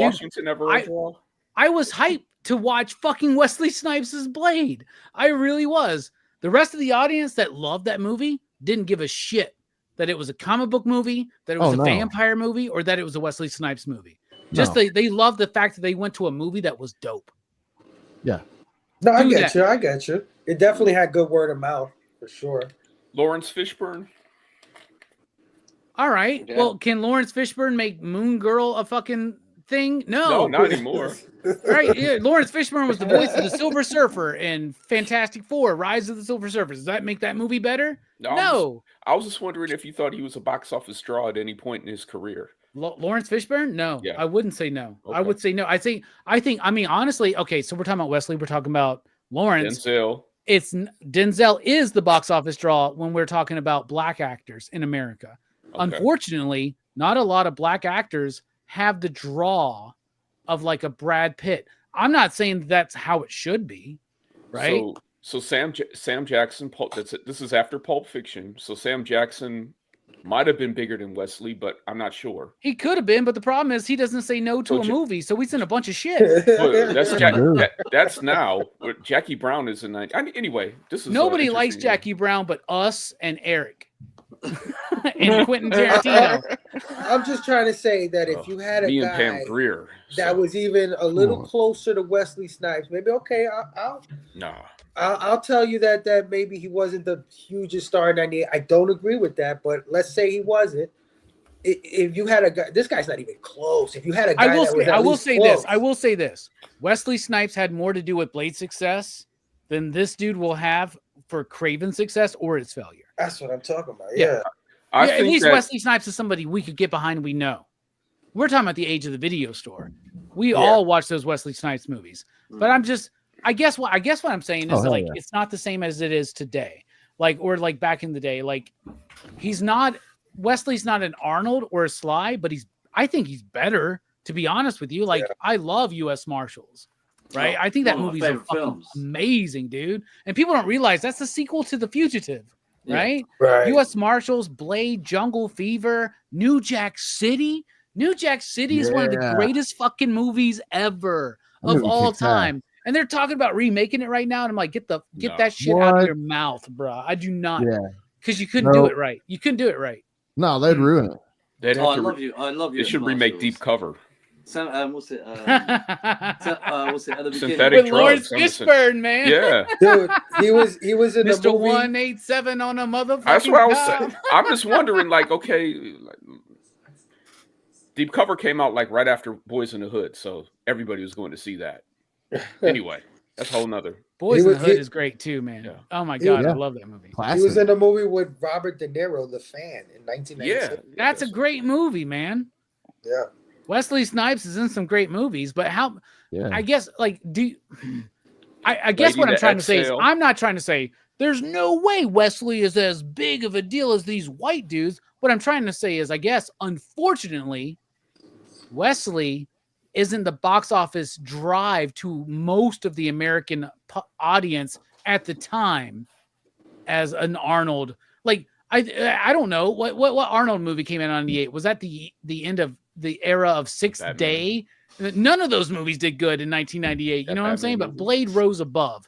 And I would like to attribute that to solely Wesley, but I don't think it was. But I think Wesley was the biggest contributor. Also, part being it was a movie, like Mark said, that was taken seriously. It was right. good. And like, do you think they're taking Craven seriously, or do you think they're just trying to mimic what they think works in a Hollywood movie? I don't know who this man is. I don't know. Is that Hugh Jackman? I have no idea. let me tell you, Sticky Fingers brought more to Blade than this dude, Hugh Jackman's bringing to Craven. By the way, I yes, love that- Sticky I love Fingers that as Blade. Blade is I love that amazing. Blade series. But that's what I I love that that's what Blade I was series. trying the point I was trying to make when I said, who are they making this for? I If have they're no making idea. it for us, there's No. not enough of us to support this movie. Even if we all went to see it, we still couldn't bring the box office that this movie needs This is to the make its studio. budget back. This is It's the also, do you studio think, that as well- had. This is the studio that had Sydney Sweeney in a movie and covered her up. Oh no, that was a stupid mistake. Moron. Do you think as well though, like we've got like Craven being released in the age of like all of the streaming apps and all that kind of stuff, and obviously Blade was released when it was just cinema and I don't know 16 channels or something, and then we've got this versus 300 channels and 17 different streaming apps and people that don't want to pay to go to the cinema. Yeah, absolutely. Yeah, that makes a difference. Plus, they didn't market Blade as a Marvel movie, right? Right. They're No. marketing this as that. So who are they marketing this for, Phable? The Comic fans. dying, dwindling comic book superhero movie audience. Yeah. That's what they're doing. Yeah. No, I agree. And Sony just sucks. They don't know what the fuck they're doing. Unless it's animated. And I feel like they're just like, we don't understand animation. Do whatever y'all want. Fuck, we got a hit. Shit. I mean, they've made some good Spider-Man movies, but all their movies outside of, I mean, I know a lot of people like Blade, like Venom made some money, right? Venom made money. All three of those Venom movies suck, y'all. I'm sorry. They really do. They really do. They suck in a good way. But you know what, Robbie? All three of those movies were entertaining. They were fun to watch. I enjoyed it. The people in the audience that I saw enjoyed it. I don't think that's going to happen with this one. They're trying to make it a super action. They're trying to make him cool and stuff. You know what I mean? And Craven's not supposed to be cool. He's a murderer. He's a, you know what I'm saying? Like, You mean like Cobra Commander? I was watching it. I was like, are you trying to make me like him? You know what I'm saying? It's just like, Right. Where's Well, let Spider-Man? me ask you this. So Let me ask you this. Everybody saw this 8-minute trailer or 8-minute first 8 minutes? I did. Everybody here? Yeah. Did you like it? I thought it was okay. I didn't think it was terrible. For an action movie, it was. For an action movie, like you see the action and all that, that's what they're looking for, because you're not looking at Craven, you're looking at some action hero type thing. You know what I mean? Or maybe a grown-up kick-ass. I don't know. But it's not Craven. I don't see Craven in it. So if you take the Craven name out and maybe put another name, it might be decent to stream. You know what I mean? But I don't know if it's worth a big screen kind of thing. So Do you know, I remember saying this where I went and saw Madam Web earlier in the year. I think it was like Valentine's Day. Me and my wife went. She hated it, by the way. I went there and I went in with the expectations of what I was going in for. Like, and I remember having this conversation about I set my bar very low, and I enjoyed it. I enjoyed Madam Web. I can put my hands up and say it's not a good film, but I went in there with low expectations. Now, I think if you went in there, and this is where some people end up hating these things like really terribly, you know, if you go in there expecting high bar of these movies, you're going to set yourself up for failure. I'm going to watch Craven, and I will set my expectations in line with Madam Web, and I hope I enjoy it. That's all I have to say. Oh yeah, it'd be better if Wesley Snipes was playing Craven. I'll tell you that. Oh man, I fucking love Wesley Snipes. I just want every. I feel like I love Wesley Snipes. He's like, come on, y'all. Come on, y'all. Robbie. You know how You're much good. I love Wesley. You're good. I literally came my pants when he showed up in Blade or in Deadpool versus Wolverine or whatever. TMI. Right? Yeah, me too. Yeah, I creamed myself, man. I really did. That should have stayed in the theater, man. Whatever. I even fingered my own asshole that night, man. It was great. You probably did that in the theater. Wow. Sony is fucking clueless as fuck. Why the flock are they even making these garbage pieces? This movie will be ass. Craven, not my dick go Craven, but I'll give it a go. Probably be the only one in the cinema, but chewing guy for the eyes. Okay. I'll be with you. I always want these movies to exceed my expectations. I went and watched the Ghostbusters in 2016, wanting it to be good. I did. I was like, I hope this movie's so good just to shut these people up. Then I watched it. I was like, damn, no. I love Ghostbusters too. Oh, okay. Bobby Brown. Yeah, dude. Well, I guess we're right, gonna yeah. have to take control. Hell yeah, dude. That's my Fuck jam. yeah, dude. You can't bring up Bobby Brown and not think I love it. Come on, man. Bobby Brown, man. Bobby Brown. Who was that? Scotty, give me Bobby Brown love. That's me, buddy. I fucking love you, man. You're great. I love you too, Robbie. Don't forget Demolition Man. Of course not, man. Demolition Man. I don't know where great. Robbie even said that. Sometimes he just says things. I don't know why he said that. Morbius was hard for me to. People didn't go watch Demolition Man because of Wesley Snipes. People, in fact, most people didn't go watch Demolition Man. Is what I'm trying to say. Is like, I love that movie. Cool. I do too. I'm not saying it's not a good movie. I'm just saying, like, I can't believe Robbie Bell. hates that movie. Oh, I love that movie. I did a whole review about it. I don't know. I think people went to see it for Sylvester Stallone and came out loving Wesley Snipes. I think Became that's a bigger star. solidified. Simon said so, man. That's why. I watched Madam Web Flying to the USA and I fell asleep. there you That go. was tough. It was tough. Hey, new Simpleton in the house. What is going on with the ultimate villain, Stephen Dorff? Yeah, They talked about making a Stephen Dorff movie actually, but they never did it in the end. Thank God they didn't, dude. He was a great villain as Deacon Frost, right? I love Stephen Dorff in that movie. I fucking love it. I was actually Stephen Dorff's Deacon Frost for Halloween that year that this movie came out, right? I loved it. I love Stephen Dorff, but nobody watched Blade because of Stephen Dorff, is all I'm trying to say. All right. Scott, you gotta let us know this on the show. Samuel Jackson's from here in Chattanooga. There you go. Yeah, man. Oh yeah. One of the greatest movie soundtracks. The first Blade was awesome, and New Jack City. If Pam Grier, my friend, come to Kansas City, can I definitely get her autograph? Absolutely. Friday Foster. What he said? I'll be a hero and say I absolutely don't want to see Arnold play Blade. I know, sounds crazy. No, absolutely not. All the hot takes from Eric. Tracy Lord made a hot vampire. Absolutely. Yeah. Craven is, hey Manny, how are you, my brother? And Simpleton and Spiderweb, how are you guys, man? Craven is tortured soul whose hunt for Spider-Man defines him. I didn't see that from the 8 minutes.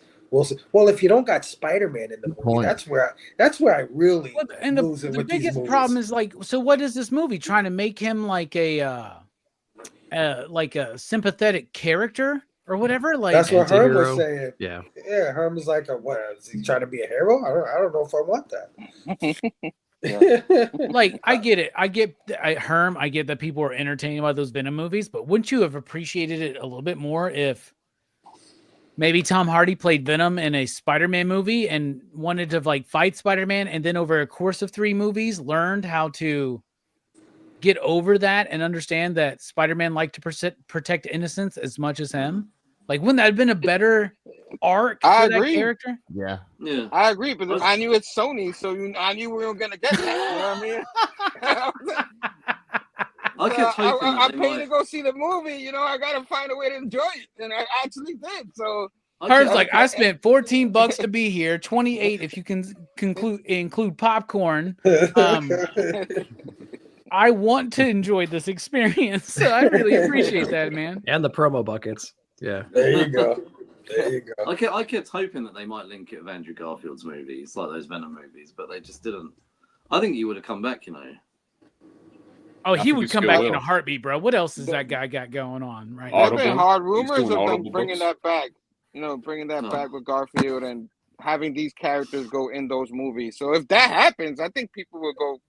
Well, apparently one of the reasons why Spider-Man 4 in the MCU has taken so long is because Marvel wants a grounded street level Spider-Man movie, right? And Sony wants Spider-Verse again. They want to bring Toby and Andrew back and do this big thing. And Marvel's like, trust us, the multiverse thing is that angle's done. Nobody cares about it anymore. Yeah. And I think as commentators, as experiencers and viewers, we would agree, right? Like, we're done with that. Like, it's over. It didn't work. It's not like, that's not the way forward. I think it's okay to one off. You can't keep doing it. Yeah, I agree. I didn't even hear the last thing. What you said, Mark? I said I agree. Like, it's a good. It was. I love that movie. Like, as a one-off, but I wouldn't want it to be every movie that Andrew and Toby keep showing up. Oh, hell no. Yeah, no, I'm good with that. Yeah, this is the same studio that 10 years ago wanted to give us a Sinister Six movie without Spider-Man. And there goes Spider-Man. Okay. I hope they don't do Sinister Yeah, Six, yeah, exactly. Right? Like they will, though. They will. All right, man. Let's move on to the next one, man. Another trailer dropped this week. We've got the long-awaited. Well, I don't know long-awaited, but Disney dropped. You started laughing before you said long-awaited. That's what's so funny about that. I couldn't even long say anticipated. I couldn't even say it. Dropped the official trailer for the live-action remake of their 1937 animated classic, Snow White and the Seven Dwarfs. Who, by the way, they're not called dwarves anymore. They're called magical creatures. I just want you guys to know that. Not on this channel. They're damn not the dwarves. We're calling them munchkins. We're bringing it back. Forget it. Come on, Peter Dillage. Dwarf's a wrong word now? Like, what the fuck, man? No, they're dwarves here. Yeah. The movie. People. In the trailer, we get a look at the Enchanted Forest. We get the magic mirror, and at last, the Seven Dwarves, man. The movie starring Rachel Zegler as Snow White and Gal Gadot as the Evil Queen has been in development for 3 years. It has a reported budget of over $240 million. You spent too much money on that, man. The film has faced some backlash since its initial announcement over comments. The star Zegler told Variety, she's not going to be dreaming about true love. She's dreaming about becoming the leader she knows she can be, which pissed a lot of people off. Since the trailer dropped, it has amassed 1.4 million dislikes on YouTube and a ton of funny comments, including, and I'm going to read you some of these comments. These are actually in the comment section of this of the trailer. It says, I want the queen to win in this version. One commenter said. Another one said, wow, Disney, you are truly incredible. It took you 3 years, multiple rewrites, unnecessary CGI, and $209 million just for me to enjoy a comment section of a movie I will never watch. Bless you. By the way, why does this screenshot you're showing us look like us right now? One commenter even said, if I saw this movie on a plane, I would still walk out. Snow White releases That might be the best comment of the fucking year, man. They win. They won the Snow White comments. releases March 21st, 2005. Guys, are you excited for Snow White? What you think? God. I can't stop laughing. No, not Well, really. I'll tell you this. I don't think any of these live action movies, and some of them have been okay. You know, Aladdin's been all right. Little Jungle Mermaid's Book. been okay. You know, Jungle Book, whatever. There's, ups and downs, but I don't think any of them, and I mean any of them, are necessary. The cartoons are far superior than these movies. Doesn't matter how old they are. Even the Snow White cartoon looks better than this shit. And that was made in 1937. So, my opinion is unnecessary, but I do know people who are into them. Like my wife, she likes this stuff. She loves these live action movies. She's into it. And I know there's a lot of fans. So I know that sometimes it's a vocal minority who want you to hate on this shit like right away. But I know some people are excited. So anybody up for Snow White, man? I just all I want to say, Rachel Zegler. I mean, not the movie, but if she wants to come up It with looks it, never mind. okay. No, Rachel Zegler. I saw I've seen her in a few things, but the first thing I really noticed her in was the Hunger Games film that came out last year, Ballad of Songbirds and Snakes. I thought she was amazing in that. It was the Ballad of Shoots and Ladders, is what it was, bro. Just saying. The Ballad of Songbirds and Snakes. But I honestly left that. I went there. I hadn't actually even watched any trailers. I went and saw the Hunger Games, and I on her IMDb there are things I've seen her in, but I'd never really noticed her until that movie. But I would say I walked out there thinking, man, if you could fall in love with a character, that character, I thought Lucy Gray, I thought was absolutely amazing. How she portrayed Lucy Gray. So her acting ability, I have the confidence in this movie. But I am well aware of the controversies that have surrounded it. I will watch Snow White. I mean, I've got kids and we love watching Disney films. I'm not overly excited about it, but I will watch it. Is anybody here a big fan of the original cartoon? Is that something that they? Me, I love the original. Yeah, the original. I love the original. I'm a Disney head, bro. So am I. I love Wow, really? these old Disney movies. Like I like Snow White and the Seven Dwarves, or my bad, Seven Magical People. That movie is that movie is so genuine and to the core of story, and it's beautifully animated and it's innovative for its time. Yeah. So I watched this trailer tonight for the first time when somebody mentioned it, and I was like, fuck, I should watch it. So I watched it and I was like, this movie looks like the worst CG I've ever seen. And that includes the bits that are live action. It just looks like so bad. And here's my thing.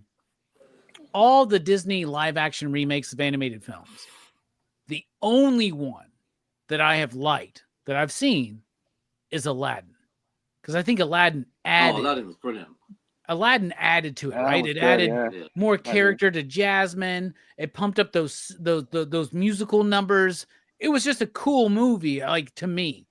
I didn't like Jungle Book. I did not like Lion King. I didn't like the Maleficent movies. And I'm done. And I swear to God, the day they remake the Aristocats, fuck you, Disney. I'm out. We're over. I'm not covering Marvel comics anymore. I'm not talking about Star Wars ever again. I'm not even going to acknowledge it. It's like Blade 3 to me, right? But there was moments where Rachel Goddard, I'm watching her in the trailer and I'm like, this looks like a CG version of her, right? It just looks so. And what it is like cats. Like cats, floating heads, like cats, floating heads, and no like cats, floating heads, and no buttholes, right? So that's what the I would theme say. of the night, So I was literally talking about this with a friend of mine recently. We were talking about these live action Disney remakes, and what I said was they feel heartless to me, right? Lion King is a perfect example. Lion King is almost shot for shot the same movie, but live action. It's heartless. Why? Because they're trying to recreate something instead of making something. The original Lion King tried to make something, even though it was reinterpreting Hamlet, right? That's all Lion King is Hamlet, right? But They were like, let's do Hamlet in this kind of a thing, and let's like really go for it and really push animation further. Those are creators wanting to create. Nowadays, it feels like a studio wanting to make money. And this movie looks like it's going to be exactly what the rest of the live action movies have been, except for Aladdin. Heartless. There's no heart to him for me, man, for some reason.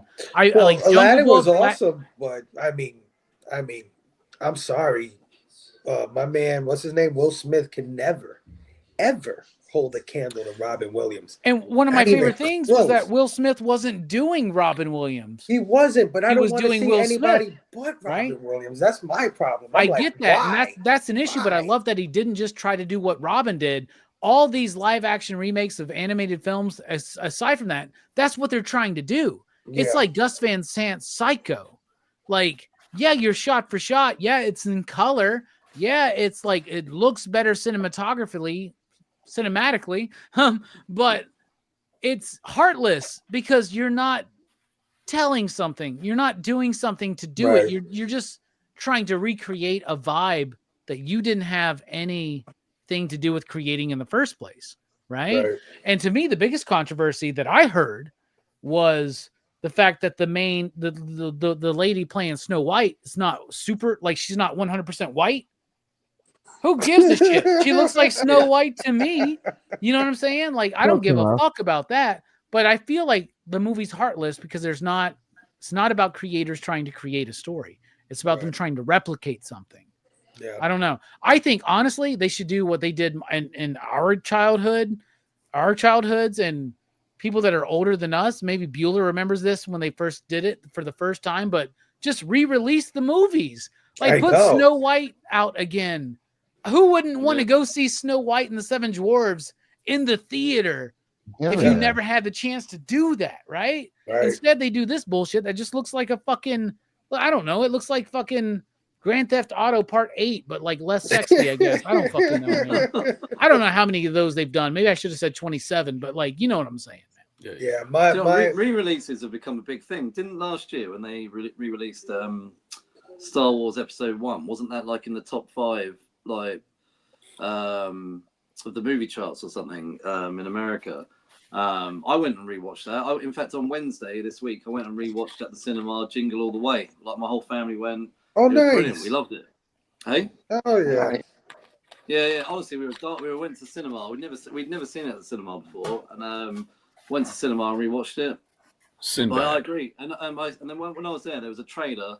They're re-releasing Spirited All the Way on Boxing Day, and I was like, I'm fucking gonna go and watch that as well. So I agree with you. I think the re-releases are a great idea. Yeah. I lost all when I saw the one that turned me off to all of this was not Sleeping Beauty, Beauty and the Beast. Wow. Oh, Beauty and the Beast was one of my favorite Disney animated movies, and when I saw the live action, I was like, what the fuck is the point to this? The cartoon is just, it's the same shit. The cartoon is better.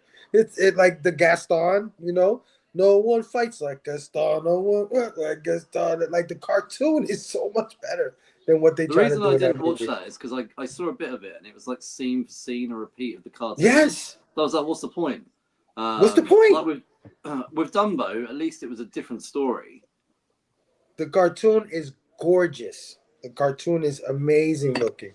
I just don't understand it. But anyway, I guess nobody's gonna, except Mark, is gonna see Snow White. maybe Big Herm. I'm gonna go watch it. I'm gonna watch it. Listen, hold on. I like to let people play in my lawn. A lot of people don't, but you can play in my lawn. You know what I mean? Like everybody's like, get off my lawn and all that. If you go watch these movies just to go watch it, you will enjoy it. If you're expecting it to be like the original, you're not gonna enjoy it. There's no way. Like Beauty and the Beast, I enjoyed it. Maybe because Emma Watson, I'm a fan, Harry Potter fan. I enjoyed that one. Well, how many Pepsis did you have before? I didn't enjoy Herm? Lion King. How many Pepsi did you have before? No. I'm going to say I need to know that, man. If Herm's had 2 Pepsis, I can't trust his opinion on something. Do you know what? I'm not saying all of them were good.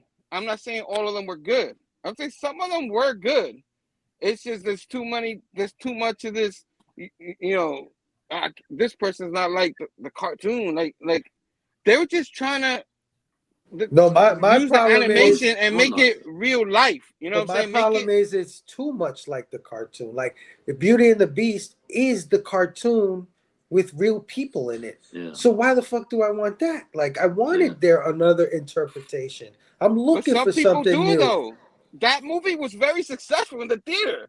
You know what I'm saying? They all are, obviously, because they keep coming. Some of them are not, but that one was one of the top one, the Beauty and the Beast ones in the theaters, because there are people who want to see that live action. You know what I mean? That.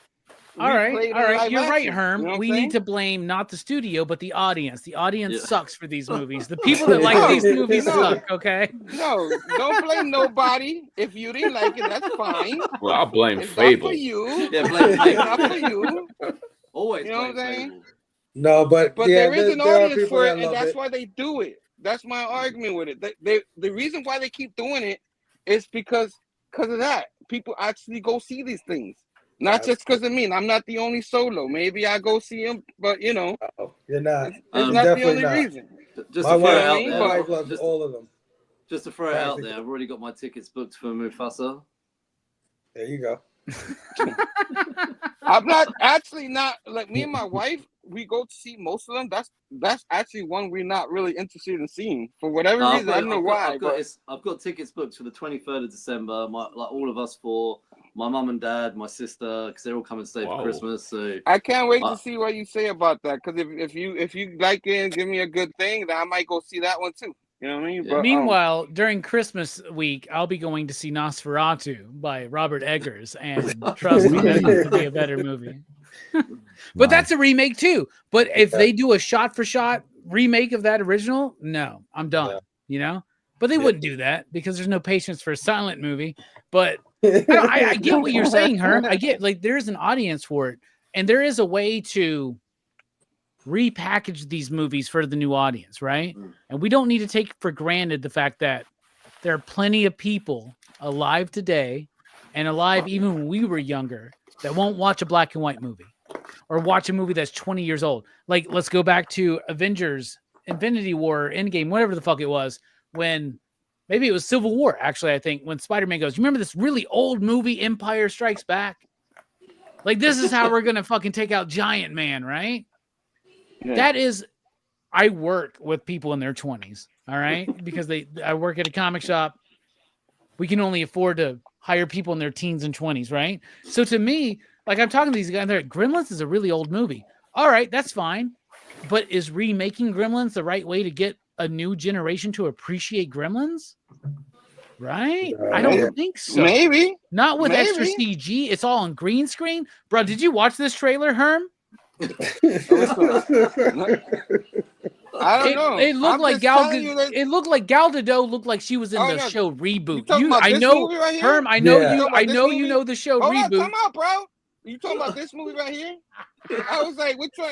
You talking about Gremlins? We talking about which movie you talking about? Right now, I'm talking about Snow White. Gal Gadot. Oh no, I have no interest in watching this one. Like I didn't like. Yeah, but what about Blade? Even I'm not. What if they remade Blade all on CG? Christ. Right. By the way, Mahershala Ali really wants to be Blade, and Marvel keeps fucking him. So that sucks, doesn't it? Right. I'm just. They feel heartless. Does that make sense? Heartless. Like there's no like passion behind the creators at this point. Probably because even though they may have been excited at first to do this, Disney is overworking them like a motherfucker. Right? Yeah. So they're just like the rest of us. They're going to their job, and halfway through, they're just like, I just want to go home. I just want to go home, man. Well, speaking of going home, let's go home, guys. That's enough of this Snow White stuff. We've already been out here almost 2 hours. Let's get to the blaming and let's get out of here, guys. Thank you, everybody. I was man. Gonna say I might take this opportunity to jump off and probably go to bed. All right, Mark. I've got nothing to blame. Well, actually, blame London. This. Scott Pilgrim, Volume 4. That's the 5. That's it for me. So, but no, guys, it's been a pleasure to join you all. But it's 4 a.m. Damn, bro. Yeah, get some rest. Thank you for joining us, Mark. Love you, Wow, 4 brother. a.m. Oh Yeah, yeah. 4 a.m. man. So I've got to be up in like 4 hours. So I better get to bed. But no, thanks for inviting me on, and it's been a pleasure. But I'm sure I'll speak to you guys probably in like a few hours. See you in the chat, Bye, Mark. guys. Bye. Good night, brother. Peace out. All right, man. Yeah. All right, so let's get to the blaming, guys. Of course, the blaming is basically a glorified show and tell. We call it the blaming because you might see something we show off and be like, God damn it, Nick. Why did you show off that Jenny Frizen? I have to go get it on Midtown Comics. Wait a minute. It's sold out. I blame you, Nick. Yeah. Here we go. Why don't I own this? Why don't I own this?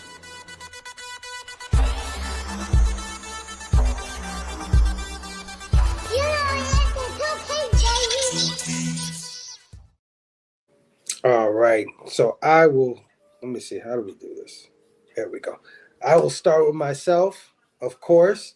Last weekend, last Friday was Black Friday. So I decided to do some Black Friday shopping for the first time in like, I don't know how long. And I did pick up a few things. Just wanted to show it off. I'm into video games. I don't know how many guys on the panel. You guys into gaming at all? Any gamers? Nick. Right here. Not anymore. Not anymore. And Okay. Herm, Well, maybe you might be familiar with one of these games, maybe not. But let me show them off. First up, I got a game called The Devil in Me. Robbie, I don't know if you're watching. I don't know if you're looking. But this is the kind of game that I would recommend to Robbie, man. If he was into gaming today, this is basically a horror movie that you get to choose who survives and who dies in this thing. And this thing is pretty awesome. I love these games. They make a bunch of these. This is like the fourth one in a quadrilogy. It's called the Dark Pictures Anthology. Love these kind of games. So I'm glad I picked this up. $20, y'all. $20. Well, I heard that you would recommend that game to me. Is the whole point of the game is to keep going to the right part of the screen until you jump on a flag? Then I don't know if it's for me, man. And all there is a jump button. That's it, right? Yeah. Jumping, you can spit a fireball, right? Only if you eat the magic mushrooms, yeah. Or flowers. Next up is another game that I've been wanting for a long time. I don't know if you guys have ever heard of the game Final Fantasy VII. It's one of the biggest Final Fantasies that ever came out. Even I have heard of that, Phable. Well, this one's called Final Fantasy VII Crisis Core. This is a game that came out on the PSP, and they remade it with modern graphics for PS5. So definitely wanted to pick this up. There you go. You got Cloud there. Sephiroth, yeah. Yeah. Oh, yeah. So, Is this like how Street Fighter's only been going for like 35 years, but we only have 6 of them? But how many Street Fighter 2s exist, y'all? yeah, like 15 of them. There was an RPG that came out last year that everybody loved, and I finally got a chance to pick it up for $20. I'm talking about Elden Ring. Yeah, this is one of the hardest games out there, and I usually do not like difficult games, but this one is dope, man. I definitely want to give this one a try. I can't play that shit. No. Dark Souls, that stuff. Is it as hard as Paperboy, though? Probably not. Does anybody here beat Paperboy? No, beatable. No. There you go. Who can remember which house to hit and which one's not to hit? If that was the game, I couldn't. You got to write a map out. You got to draw a map out, bro. Nintendo Power, I get it, but like. So Robbie, I know I couldn't get you with the damn horror game. I don't know how I don't get you with the horror game, but okay, fine. You want to say no to this? Will you say no to RoboCop? Road City. Oh man, this is like a love letter to the RoboCop franchise, man. You're playing the first level, and it goes. You start shooting bad guys. You kick that old dude out of the fucking window, and you're just vibing, and you're going, man. You're shooting people in the dick all game long. Hell yeah, I'm ready for that. Let's go. You die in the first level. Peter Weller came back to do the voice, man. Come on, bro. Peter Weller came back? Yeah, he did the voice Bruh. for fucking RoboCop, bro. I won't play that game, but I'll watch a playthrough. Hell yeah, definitely. I ain't spending $500 on a PS5. Fuck y'all. Someone can send me one. Does it play 4K Blu-rays? Yes. All right, someone can send me one. Next Rock and Robbie Live, all the super chats are going towards PS5. That's my blaming. Nick, comic culture. What do you got for us? Two things. One thing I think we should normalize, which these giant size artist proof editions. We have one for the Sacrificers. Whoa! So we have Max Mora on here doing this. It's not it's black and white. Oh shit! Where's my camera? It's all black and white. It's not the complete first issue. It's a lot of different pages though, and it's just like the black and white art, right? So There's a lot of different pages from 1 and 2, right? Yeah, it's a couple different issues. They're not. It's not one whole issue. How about that? Yeah. So do they make bags and boards for them? Yeah, they need to. How much are these, Robbie? Do you remember? They're like $24.99. 20, something like that. Yeah. $24.99. And if you're lucky, your shop can give you your discount or whatever with it. And it's not hardcover or anything like that. If you compare that to an artist edition, though, that's a pretty good price. Yeah, because artist editions are like $150 usually, but for like 10 issues or something, right? Right. Yeah. So these are really accessible options, right, to get into that world without spending $100. This needs to be normalized. I think I've only seen this happen with just a few books, and I'm so glad Sacrificers got it because incredible art inside of there. I mean, you could see the blue lines. I mean, you could see everything still in here. They did a really, really good job. So like the recent DC Absolute Noir editions, I wish they would have done them like that. Right. Right. Yeah. Those are more just like clean black and white. Yeah. Right. So but Nick, you're super cool. I love how you've gotten into original art, man. It's fucking awesome. Well, it's dangerous, man, as you know. Yeah. Something else, we had a Kickstarter that ended, I think it was like over the summer or something like that, but it was for Extremity. I don't know how many of you guys got this. I remember that. But the Extremity Deluxe Signature Edition right here. So speaking of interior art and stuff like that, we get everything nice in black and white. These are the original scans. And so it's just beautifully done. I mean, it's got like the painted on the side, beautiful hardcover edition right here. And not only that, but we got the art of Extremity with it, the hardcover. So depending on which tier you got this one too. And a bunch of concept like sketch art and things like that and commentary inside. So I've been eating this up, man. It's just so good. D-dubs to see all these things. Yeah, he was crazy. I can't imagine bringing this to a con because it's actually quite huge. You know what I mean? You should bring it to a con so that you can lug all that heavy shit around with me and Brian at Heroes Con in 2025 because I will be there. I guarantee it this time, Nick. Come on. I already got my tickets, so don't all right, don't play with me. You get a media badge, like dude. Heroes they're not up yet. You got it. It hasn't released yet. Heroes will give anybody a media badge, just so everybody. Well, we're gonna put that to the test this year. So so I would recommend if you do see these, man, support them because this needs to be a normal thing across the board, not just with giant generator stuff. Or it may already be signed, Rogue, but if you bring a Felix represented artist a hardcover, they will do a sketch in there for you. They'll do a whole thing. Yeah, for sure. Yeah, it's already signed. Even if you just mention it on a stream, they'll reach out to you and be like, "Yo, send me your hardcover, and I'll fucking do a sketch in there." Yeah, I'll pay for the shipping and everything. So there you go. No, he's not paying for the shipping. we could fix that. We got to talk about that.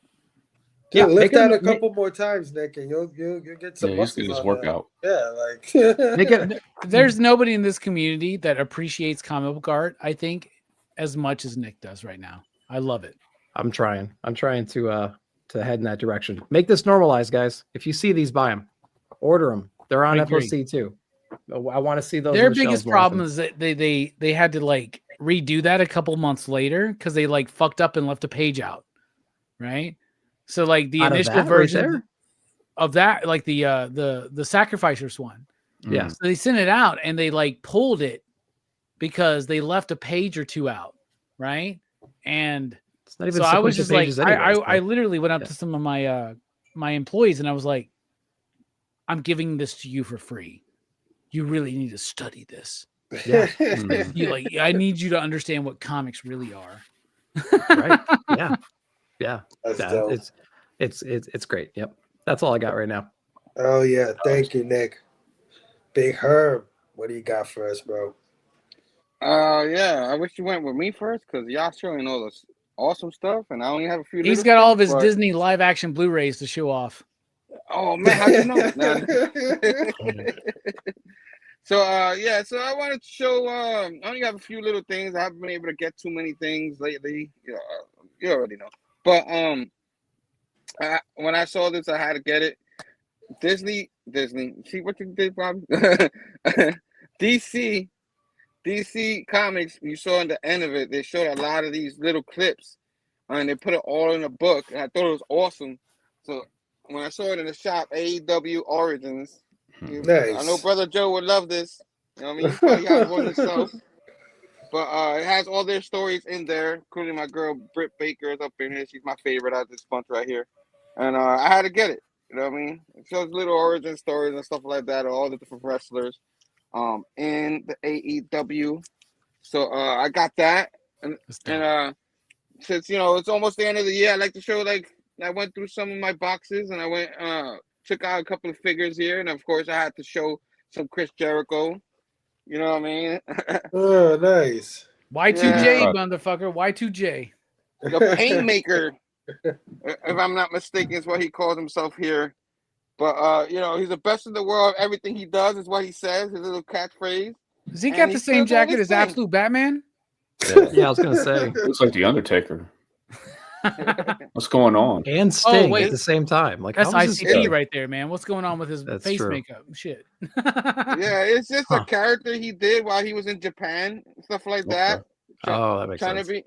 Trying to be the big heel over there. Killing the heroes over there, so it worked for him. You know what I mean? And dude, Herm, I just want you to know, everywhere man, he goes. Herm, I've been thinking about you because my latest YouTube obsession is watching old WWF matches and learning the histories of these characters, like Chris Jericho and his journey, Stone Cold and his journey, Undertaker. I watched this whole thing where it was all of the Undertaker's WrestleMania matches. And I was just oh my God, I should do a show with Herm and Mike and a bunch of other people about the history of WrestleMania or SummerSlam or some shit like that, man. Yeah, man, I would love to do a show. Let me know, man. I'll set it up, man. We can do a show. Well, if I ever do a wrestling show, I'm calling you. It'd be you, me, and Mike, and I don't know who the fuck else in the Bad Batch. I'll be there. I'll be there. Do it. Yeah, Phable likes wrestling too. All right. And then Big Herm will get pissed when I start talking about how much I hated fucking Triple H or some shit like that. So Brother Joe's got hundreds of stories. Shit. Yeah, he's metal. Oh yeah, let's bring Brother Joe on for a fucking 3-hour stream. Let's see how long it goes. Because we don't like hangout shows. Oh boy. Keep on keeping on. I love it when they release this.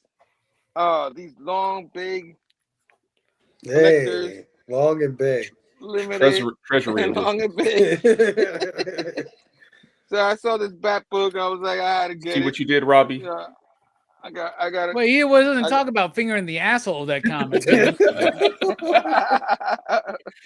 Of course, it has the Joker, Catwoman, Penguin in here, and all that. 5 thrilling Batman tales. Bobby, let me ask you a question. Since you're a retailer, the original version of this book, right? In a let's say a 5-ish ass grade, what would you charge for it? What do you think would it go for? Oh, that one, I don't know off the dome, but it might be 50 to 75, 80, something like that, probably. Okay. Because I saw somebody in the street with an original version of that, but it looked pretty beat up, and they were like, "Give me $40 for it," and I was like, "Hell no."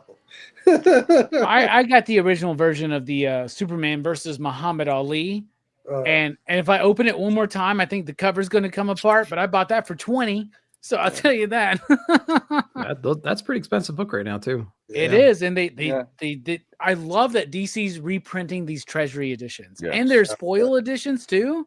Nah, so cool, so cool. That's dope, Herm. Oh yeah. Yeah, I had to get that. I've got the Ali one too, and I'm waiting for them to re-release Superman versus Spider-Man. I don't know if they'll be able to do it because it's Marvel and DC, but I would love to see that one. I'll get that one too. If only they they're would too get expensive. No, go ahead, man. Go ahead, Rob. I was going to say, if only Marvel and DC could get their heads out of their asses and understand how much money they could make doing that. Yeah. Right? Yeah, I would order like the foil covers, right? I would order like 500 for my shop, man. That's something that will sell every day. Yep. You know what I'm saying? I agree. And I would get the foil cover of that one. I can't get them all because the foil covers and get that one it gets expensive. But if they make a foil cover of that one, Spider-Man versus Superman, I'll totally get that. But keep on keeping on. I had got me some of my figures in the box, and I had to rip out Punisher again. I haven't shown it in like 3 or 4 years. I was like, let me show some Punisher. Which Punisher is that? It's the one celebrating the Day of the Dead. It's the Jericho Korean version, I think, right? Nah, it's Frank Castle, man. Is that the Korean Frank heel? Castle. Oh, it's Punisher. Frank Castle. Yeah, you can take the head out, like that, and then he's got that Jim Lee variant, right? With the headband and shit, man. Yeah. Yeah. The big guns down there. You know what I mean? I'm not sure if you have a spot for an a-hole, like Robbie was talking about earlier. Whatever. So I'm the asshole guy all of a sudden. What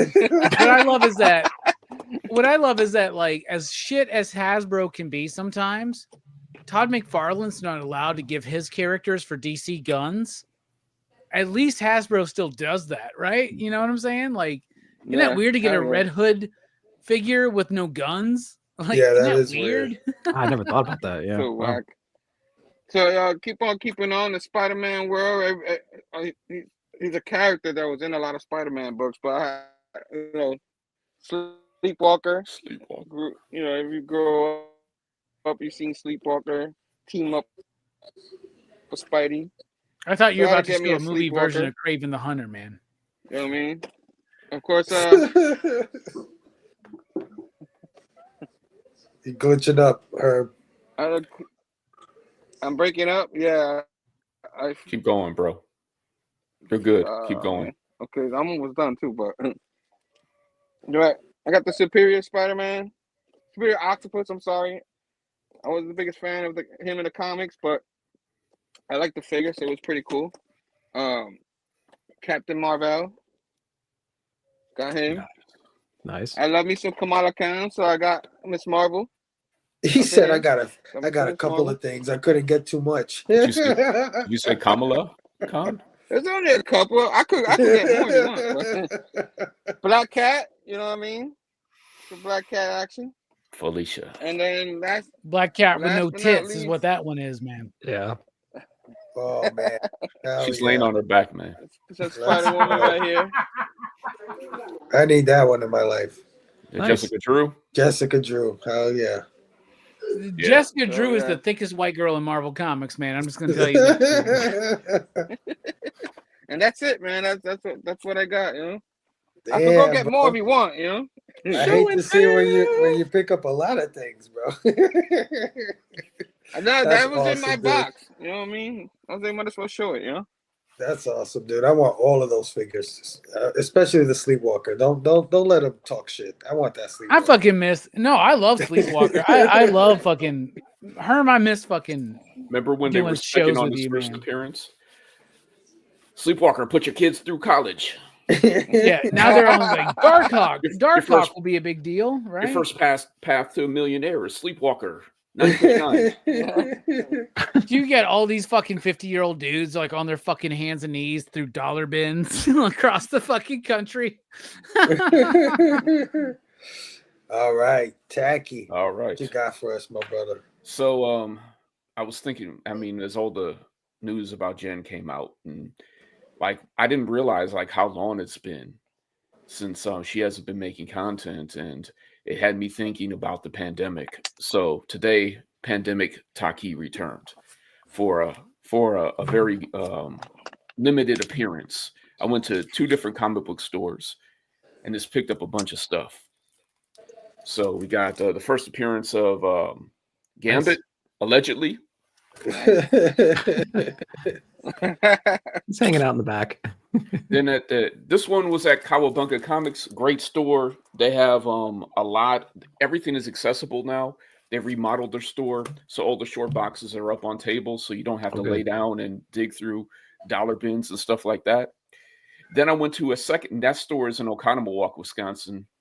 Then after I dropped my wife off in Kenosha, Wisconsin, I went to Southern Illinois to another store named Jay's, and I bought a bunch of keys with them. First, Full Midnight Suns. Ooh, nice. First Throggy.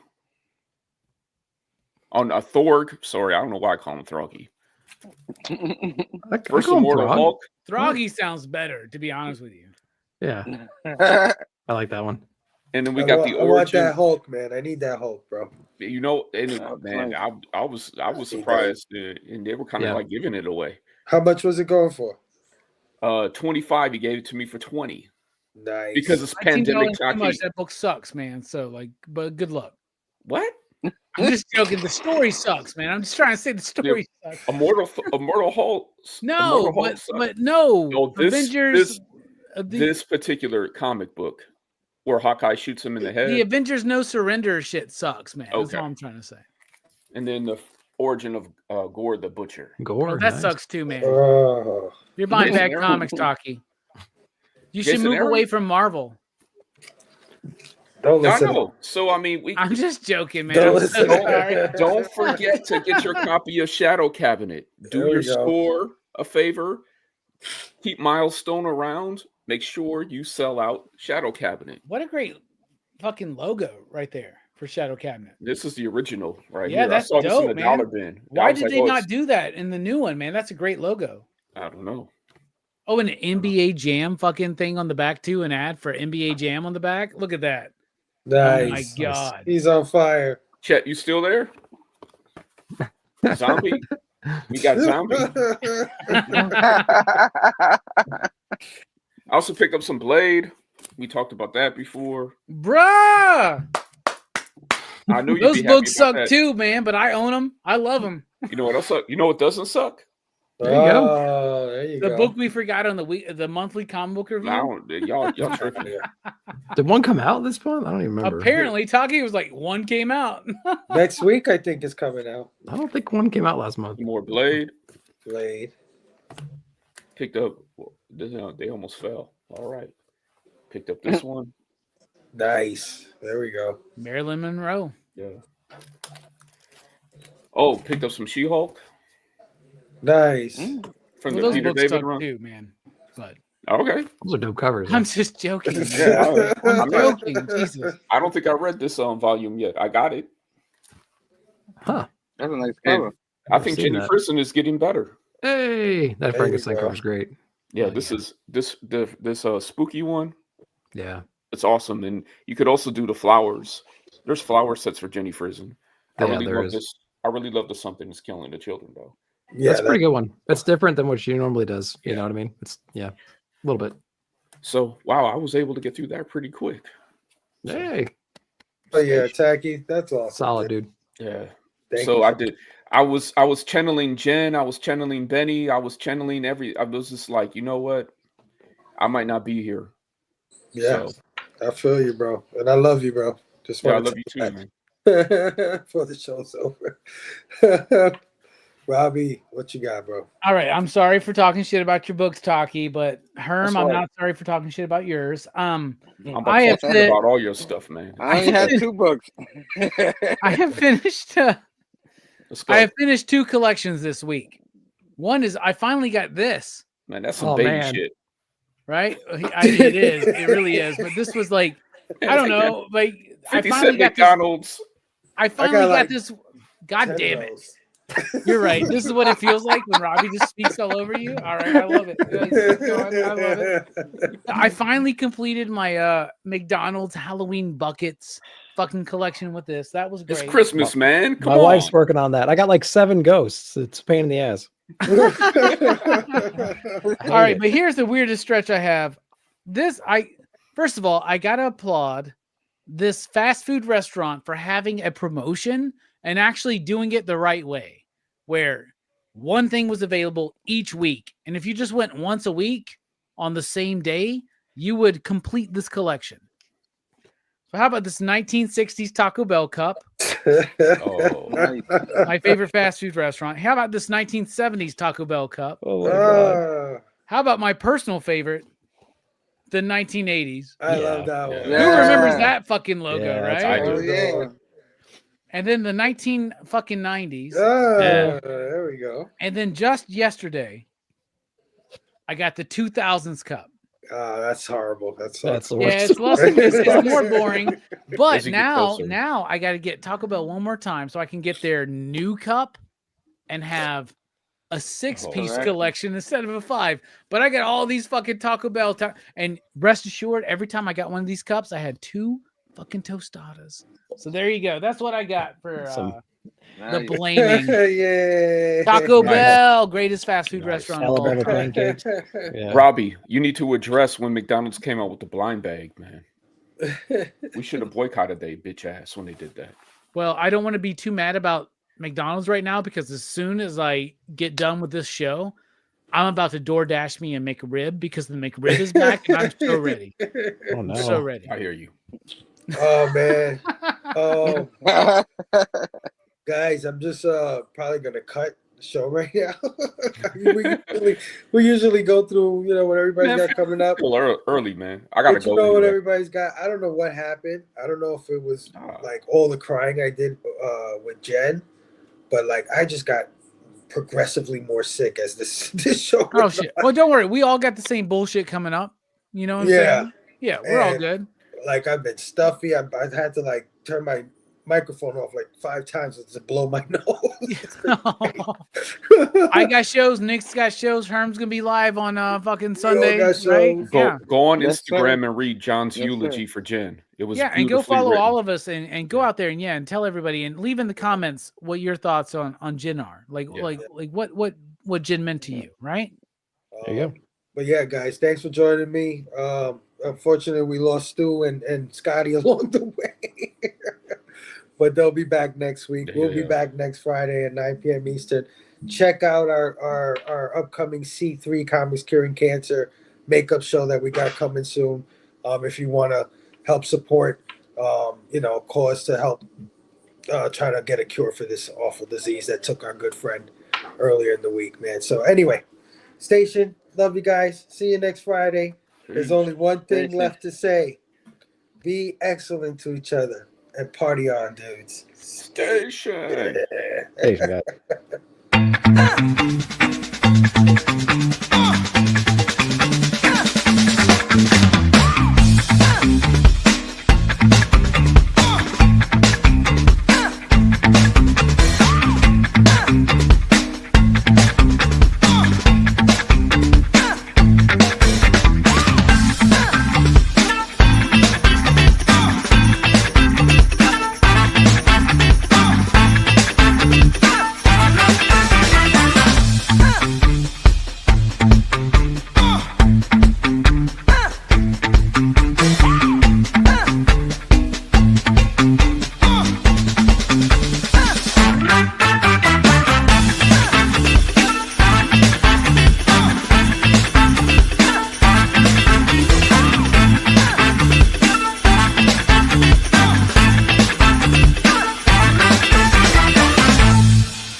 The Peach Memo Go.